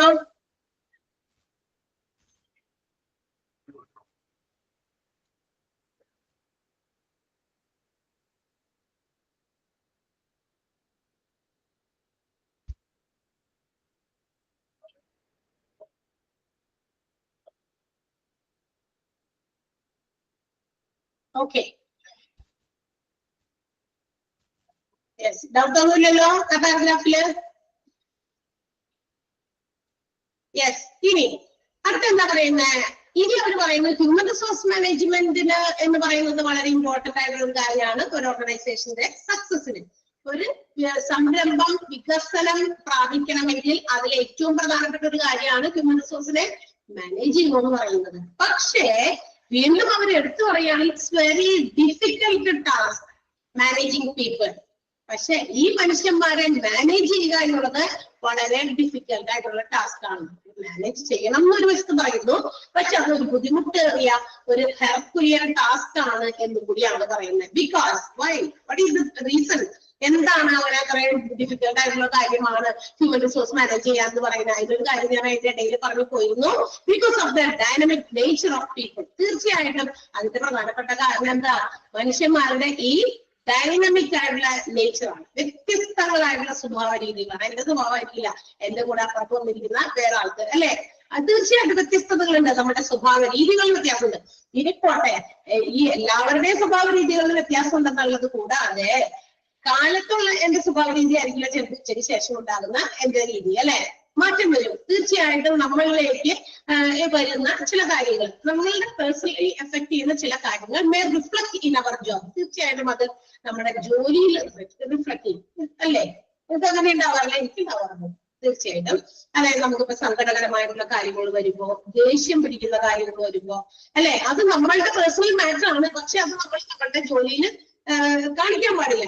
പക്ഷേ നമ്മൾ എത്ര രീതിയിൽ ആണെങ്കിലും നമ്മൾ ഫ്രീ ആയിട്ടിരുന്ന് നമ്മൾ വളരെ എന്താ പറയാ സാറ്റിസ്ഫൈഡ് ആയിട്ട് വളരെ ഫ്രീ ആയിട്ടൊക്കെ ഇരുന്ന് വളരെ ഹാപ്പി മൂഡിലൊക്കെ ഇരിക്കുകയാണെങ്കിൽ നമുക്ക് നല്ല രീതിയിൽ നമുക്ക് ചില ജോലികൾ ചെയ്യാൻ പറ്റും. ഇപ്പൊ ടീച്ചിങ് ഒക്കെ തന്നെ പഠിപ്പിക്കുന്ന കാര്യമാണെങ്കിലും അല്ലെ, വളരെ ഫ്രീ ആയിട്ടാണ് നമ്മൾ ഒരു കണ്ടന്റഡ് മൂഡിലാണെങ്കിലും തൃപ്തമായ രീതിയിലുള്ള മനസ്സുമായിട്ട് ഇരിക്കുകയാണ്, ഹാപ്പി മൂഡാണ്, വലിയ പ്രശ്നങ്ങളൊന്നും ഇല്ലാതെയാണെങ്കിൽ ഞാൻ ഉദ്ദേശിക്കുന്ന കാര്യങ്ങളെല്ലാം എനിക്ക് ക്ലാസ്സിൽ കമ്മ്യൂണിക്കേറ്റ് ചെയ്യാൻ പറ്റും, വളരെ നല്ല ഫ്രീ ആയിട്ട് ഇരുന്ന് പഠിപ്പിക്കാൻ പറ്റും. അതേസമയം എനിക്ക് ചില സങ്കടങ്ങളോ അല്ലെങ്കിൽ ചില ദേഷ്യമോ, അല്ലെ, മനുഷ്യന് ഒരുപാട് വികാരങ്ങൾ, ഇങ്ങനെ സമ്മിശ്ര വികാരങ്ങളൊക്കെ ഒരുമിച്ച് വരും, അല്ലെ, തീർച്ചയായിട്ടും. അങ്ങനെയുള്ള സിറ്റുവേഷൻസിൽ ഞാൻ എടുക്കുന്ന ക്ലാസ് തമ്മിൽ വ്യത്യാസം ഉണ്ടായിരിക്കും. ഫാമിലി പ്രോബ്ലംസ് ആയിരിക്കാം, ചിലപ്പോൾ വയ്യായിക നമുക്കിപ്പോ എന്തെങ്കിലും തരത്തിലുള്ള വേദനകൾ, അല്ലെ. ശരിയാണ്, ഞാൻ മിക്കവാറും അങ്ങനെ ആകാനാണ് ശ്രമിക്കാറ് കൂടുതലും. കാരണം it should not affect our job. തീർച്ചയായിട്ടും നമ്മളുടെ ജോലിയെ അത് തീർച്ചയായിട്ടും ബാധിക്കാൻ പാടില്ല. എത്ര ഇതാണെങ്കിലും നമ്മൾ കുറെയൊക്കെ നമ്മൾ ഉള്ളിൽ ഒതുക്കിയതിനു ശേഷം നമ്മളുടെ ജോലിയെ ബാധിക്കാത്ത രീതിയിൽ നമ്മളത് എന്താ പറയാ നമ്മളത് എക്സിക്യൂട്ട് ചെയ്യും. പക്ഷെ ചില സമയത്ത് മനുഷ്യന്റെ കയ്യിൽ നിന്ന് പോകും. അപ്പൊ ആ രീതിയിൽ നമ്മൾ സങ്കടങ്ങളൊക്കെ വരുമ്പോ, ദേഷ്യമൊക്കെ വരുമ്പോ നമുക്ക് നമ്മുടെ ജോലിയിൽ അത് ബാധിക്കും. അത് തന്നെയാണ് ഇവിടെ പറയുന്നത്. മനുഷ്യന്മാരുടെ ഡൈനമിക് നേച്ചറാണ് ഹ്യൂമൻ റിസോഴ്സസിനെ എന്ത് ചെയ്യാൻ പറ്റുന്നത് പറയുന്നത്, മാനേജ് ചെയ്യാനായിട്ട് ബുദ്ധിമുട്ടുള്ള ടാസ്ക് ആണ് എന്ന് പറയണേ. No two people or persons are alike. രണ്ടാൾക്കാരെ വെച്ച് നോക്കി കഴിഞ്ഞാൽ ഈ രണ്ട് ആളുകളും ഒരുപോലെയല്ല. രണ്ടാൾക്കാർ ഇപ്പൊ നമ്മൾ രണ്ടുപേരുടെ സ്വഭാവം ഒരുപോലെയാണല്ലോ, നമ്മൾ രണ്ടുപേരും ആ കാര്യത്തിൽ ഒരുപോലെയാണല്ലോ എന്നൊക്കെ നമ്മൾ ചില കാര്യങ്ങൾ പറയുമ്പോൾ നമ്മൾ പറയും, അല്ലെ, സംസാരിക്കുമ്പോൾ നമ്മൾ സാധാരണയുള്ള കോൺവെർസേഷൻസിൽ സംസാരിക്കും, ഞാനും അങ്ങനെ തന്നെയാണ്, അത് നമ്മൾ രണ്ടുപേരും ഒരുപോലെയാണല്ലോ എന്നൊക്കെ പറയും. പക്ഷെ ആ ഒരുപോലെ ചിലപ്പോൾ ആ ഒരൊറ്റ കാര്യത്തിൽ മാത്രമേ ഉണ്ടായിരിക്കുള്ളൂ. സിമിലാരിറ്റീസിനേക്കാൾ കൂടുതൽ ഡിസിമിലാരിറ്റീസ് ആയിരിക്കും കൂടുതൽ ഉണ്ടാകുക. അതുകൊണ്ടാണ് പറയുന്നത് no to persons are alike. രണ്ടാൾക്കാരെ നമ്മളിങ്ങനെ നിർത്തി നോക്കിക്കഴിഞ്ഞാൽ അവരുടെ ഒന്ന് കുറച്ചു നേരം ഒബ്സർവ് വാച്ച് ചെയ്ത് കഴിഞ്ഞാൽ ചിലപ്പോൾ ചില കാര്യങ്ങളിൽ അവർക്ക് രണ്ടും ഒരേ സമയത്ത് അങ്ങനെ ചെയ്തല്ലോ ഇങ്ങനെ ചെയ്തല്ലോ എന്നൊക്കെ തോന്നും. പക്ഷെ കൂടുതലും സാമ്യമില്ലായ്മകളായിരിക്കും നമുക്ക് അവിടെ കാണാൻ സാധിക്കുക. മാത്രമല്ല പീപ്പിൾ എന്ന് പറയുന്നത് ഇറ്റ് cannot be, അല്ലെങ്കിൽ people cannot be operated like a machine or a template which is kept in a room. ഒരു എന്തെങ്കിലും മെഷീനോ അല്ലെങ്കിൽ എന്തെങ്കിലും ഒരു സാധനമോ ഒരു വസ്തുവോ പോലെ പ്രവർത്തിപ്പിക്കാൻ പറ്റുന്ന സാധനം അല്ല മനുഷ്യൻ. എന്നോട് പറയാണ് നീ ഈ സമയത്ത് ഇന്നത് ചെയ്യാൻ പാടുള്ളൂ, ഇതൊക്കെ അങ്ങനെയൊക്കെ അത് എന്താ പറയാ ശരിക്കും നടപ്പിലാവുന്ന കാര്യമൊന്നുമല്ല. മനസ്സിലായോ? അപ്പൊ മനുഷ്യൻ സ്വയം മനസ്സിലാക്കി പ്രവർത്തിക്കണം. അതിന് അവന് കൊടുക്കേണ്ട പല കാര്യങ്ങളും ചെയ്തു കൊടുക്കുക. അവൻ എങ്ങനെ പ്രവർത്തിക്കണം, അവന്റെ ജോലി അവൻ ഇവിടെ നല്ല രീതിയിൽ അത് കാഴ്ചവെക്കണമെങ്കിൽ എന്തൊക്കെ സൗകര്യങ്ങൾ, എന്തൊക്കെ കാര്യങ്ങൾ ആൾക്ക് ചെയ്തു കൊടുക്കണം, അത്ര ഫെസിലിറ്റീസ് ഒക്കെ ഓക്കെ ആക്കി കൊടുക്കുക, മാനേജ് ചെയ്യുക, അവർക്ക് സപ്പോർട്ട് ചെയ്ത് കൊടുക്കുക, അതൊക്കെ ചെയ്തു കൊടുക്കണമെങ്കിൽ കുഴപ്പമില്ല. അതേസമയം അല്ലാതെ മനുഷ്യനെ ഇപ്പൊ ഞാൻ ഈ കമ്പ്യൂട്ടർ മുമ്പിലിരിക്കുകയാണ്, ഇതിനെ എനിക്ക് ഓപ്പറേറ്റ് ചെയ്യാം because it's A machine. Computer എന്ന് പറയുന്നത് ഒരു മെഷീനാണ്, എനിക്ക് ഇതിനെ ഓപ്പറേറ്റ് ചെയ്യാം. എനിക്കിപ്പോ പറയാണ് ഞാൻ ഇപ്പൊ ഇത്രയും പറഞ്ഞു കൊടുത്ത് ഞാൻ അത് എന്ത് ചെയ്യുന്നു, സ്റ്റോപ്പ് ചെയ്യുന്നു, ക്ലാസ് സ്റ്റോപ്പ് ചെയ്യുകയാണെങ്കിൽ അതങ്ങനെ സ്റ്റോപ്പ് ചെയ്യാം. പക്ഷെ ഞാൻ പഠിപ്പിച്ചുകൊണ്ടിരിക്കുന്നതിനെ അല്ലെങ്കിൽ എന്നെ പോലുള്ള ഒരു വ്യക്തിയെ, മനുഷ്യന്മാരെ നമുക്ക് ഇതുപോലെ മെഷീനെ പോലെ ഓപ്പറേറ്റ് ചെയ്യാൻ പറ്റുമോ? പറ്റില്ല. അതുകൊണ്ട് തന്നെയാ പറയണേ മനുഷ്യന്മാരെ മാനേജ് ചെയ്യുക എന്ന് പറയുന്നത് അത്ര എളുപ്പമുള്ള കാര്യമൊന്നുമല്ല.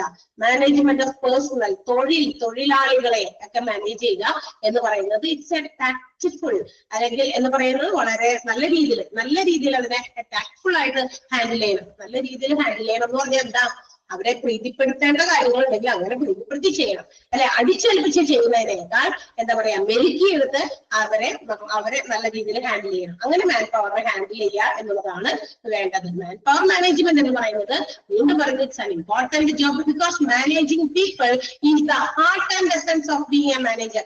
ഒരു മാനേജർ, ആ മാനേജറിന്റെ ജോലി എത്ര നല്ല രീതിയിൽ, എത്ര ആത്മാർത്ഥമായിട്ട്, എത്ര പ്രതിഫലം നൽകുന്ന രീതിയിൽ ചെയ്തു എന്നുള്ളത് മനസ്സിലാക്കണമെങ്കിൽ എത്ര നന്നായി അവര് മാനേജ് ചെയ്തു ആ പീപ്പിളിനെ, മനുഷ്യ വിഭവത്തെ എങ്ങനെ മാനേജ് ചെയ്യുന്നു എന്നതിൽ അടിസ്ഥാനപ്പെടുത്തിയിരിക്കുന്നു. എന്നാലാണ് നല്ല മാനേജർ ആകുക. ഞാനിപ്പോ ഒരു മാനേജറാണ്, മറ്റുള്ളവരെ അത് മാനേജ് ചെയ്തു, അത് നല്ല രീതിയിൽ കൊണ്ടുപോകുന്നു, ഓർഗനൈസേഷന്റെ ഗോൾസ് നേടിയെടുക്കാൻ വേണ്ടി എന്റെ മാനേജ്മെന്റിന്റെ കീഴിലുള്ള ഹ്യൂമൻ റിസോഴ്സിനെയൊക്കെ ഞാൻ മാനേജ് ചെയ്യുന്നത് കൊണ്ട് നമ്മൾ ഉദ്ദേശിച്ചതിനേക്കാൾ നല്ല രീതിയിൽ ഉള്ള റിസൾട്ട് കിട്ടിയെങ്കിൽ അതാ മാനേജറുടെ കഴിവാണ്. തീർച്ചയല്ലേ അല്ലെ? അപ്പൊ ഒരു പരിധി വരെ മാനേജർ കഴിവുണ്ട്, അതാണ് പറയുന്നത്. അപ്പോ ഈ പറയുന്ന ആക്ടിവിറ്റീസ് എല്ലാം തന്നെ ഹ്യൂമൻ എലമെന്റ്സ് അല്ലെങ്കിൽ ഹ്യൂമൻ ആളുകളുടെ റിലേഷൻസ് ഇൻ ആൻ ഓർഗനൈസേഷൻ, ഹ്യൂമന്റെ ബന്ധം ഓർഗനൈസേഷനിൽ എങ്ങനെയാണോ ഈ പറയുന്ന കാര്യങ്ങളൊക്കെ ആക്ടിവിറ്റീസ് ഒക്കെ റിലേറ്റഡ് ആണ് ഹ്യൂമൻ റിസോഴ്സ് മാനേജ്മെന്റ് എന്ന് പറയുന്നത്. ലാസ്റ്റ് പറയുന്നു, unless the human element is taken into consideration. തീർച്ചയായിട്ടും ഒരു ഹ്യൂമൻ എലമെന്റിനെ ഒഴിവാക്കിക്കൊണ്ട്, മാറ്റി നിർത്തിക്കൊണ്ട് ഒരു ബിസിനസ്സിലും സക്സീഡ് ചെയ്യാൻ പറ്റില്ല, അല്ലെങ്കിൽ സക്സസിലേക്ക് വരാൻ സാധിക്കില്ല. ഹ്യൂമൻ റിസോഴ്സിനെ മാറ്റി നിർത്തിയിട്ടുള്ള ഒരു ബിസിനസ്സും ഇതുവരെയും എന്ത് ചെയ്തിട്ടില്ല, വികസനം പ്രാപിച്ചിട്ടില്ല, വികസനത്തിലേക്ക് എത്താനും പറ്റില്ല എന്നാണ് അവിടെ ആ ഒരു കാര്യം കൺക്ലൂഡ് ചെയ്യുന്നത്. ഓക്കെ, ക്ലിയർ ആയോ പാരഗ്രാഫ്? മനസ്സിലായോ? ഇനി ഞാൻ പറയുന്ന 1-2 സെന്റൻസുകളൊക്കെ ഒന്ന് വേഗം അണ്ടർലൈൻ ചെയ്യണേ, കാരണം സമയം തീരാറായില്ല. ഞാൻ അണ്ടർലൈൻ ചെയ്യത്തില്ല. ആ പേജില് നിങ്ങൾ കുറച്ച് നന്നായി വായിച്ചു നോക്കേണ്ട കാര്യങ്ങളൊക്കെയാണ് കേട്ടോ. ആ ഒന്നാമത്തെ പാരഗ്രാഫ്, കുഞ്ഞു പാരഗ്രാഫ് ഇല്ലേ, അതായത് ഒരു ഓർഗനൈസേഷൻ അതിന് ഒന്നിലധികമോ ഗോൾസ്, ലക്ഷ്യങ്ങളൊക്കെ ഉണ്ടെങ്കിലും ആ ഗോൾസ് ഒക്കെ നേടിയെടുക്കാൻ വേണ്ടിയിട്ട് they should have some policies, programs, rules, regulations, guidelines എന്നൊക്കെ പറഞ്ഞിട്ടുള്ള ആ സെന്റൻസ് ഒന്ന് അണ്ടർലൈൻ ചെയ്യാം. അതിന്റെ തൊട്ടടുത്ത പാരഗ്രാഫിൽ 4 types of resources in an organization, money, material, machinery and man എന്നുള്ളത് അണ്ടർലൈൻ ചെയ്യാം. അണ്ടർലൈൻ ചെയ്യാൻ പറയുന്നത് വേഗം ചെയ്തോട്ടാ, സമയം പോലെ.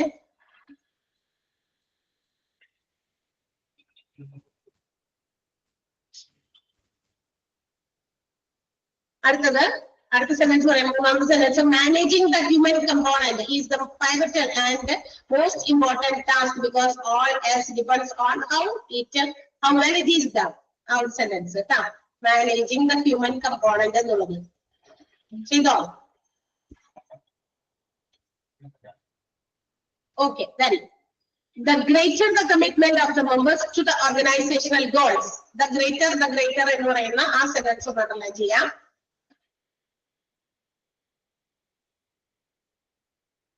ബാക്കിയുള്ളത് വായിച്ചു നോക്കണ്ടെന്നല്ല, ഈ വായിച്ചു പോകുന്ന സമയത്ത് ഈ അണ്ടർലൈൻ ചെയ്തിരിക്കുന്ന സെന്റൻസുകൾക്ക് കൂടുതൽ സ്ട്രെസ് കൊടുത്ത് പഠിക്കുക. Okay, then human resources or people at work are the major component of an organization. ആ സെന്റൻസ് മൂന്നാമത്തെ പാരഗ്രാഫ്, ആ വലിയ പാരഗ്രാഫിനകത്ത് ആദ്യത്തെ സെന്റൻസ് അണ്ടർലൈൻ ചെയ്യാം.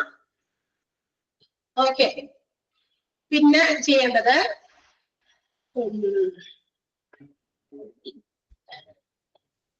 ഇവിടെയാണ്, people come to the workplace with some specific motives എന്ന് പറഞ്ഞൊരു സെന്റൻസ് ആണല്ലോ വലിയ പാരഗ്രാഫിൽ തന്നെ.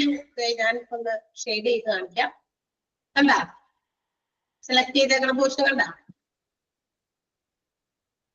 people come to the workplace with some specific motives like to earn money, to get employment, to have better prospects in future, to be treated as human being വരെ കേട്ടാ, മനുഷ്യനായി കരുതപ്പെടുക എന്നുള്ള ഉദ്ദേശത്തോടൊക്കെ കൂടിയാണ്. അടുത്തത്, it is very important and challenging job in managing people because of the dynamic nature of people. Last the paragraph ile ആദ്യത്തെ sentence underline ചെയ്യാം. അത് കഴിഞ്ഞിട്ട്, people cannot operate like a machine or shifted or altered like a template. ഒരു machine പോലെ പ്രവർത്തിപ്പിക്കാനോ അല്ലെങ്കിൽ എന്തെങ്കിലും ഒരു സാധനത്തെ പോലെ ഒരു എന്താ പറയുക എക്വിപ്മെന്റ് പോലെ ടെംപ്ലേറ്റ് പോലെ നമുക്കൊരു മുന്നിലേക്ക് ഷിഫ്റ്റ് ചെയ്ത് മാറ്റം വരുത്തിയെ കൊണ്ടുവരാൻ പറ്റുന്ന സാധനമല്ല മനുഷ്യന്റെ വികാരങ്ങൾക്ക് അനുസരിച്ച് വ്യത്യസ്തമായിട്ടുള്ള സ്വഭാവങ്ങൾ കാണിച്ചുകൊണ്ടിരിക്കുന്നതാണ് ആ പറഞ്ഞു വന്നത്. ഓക്കെ, then അടുത്ത sentence, manpower management is the most pivotal job because managing people is the heart and essence of being a manager. അത്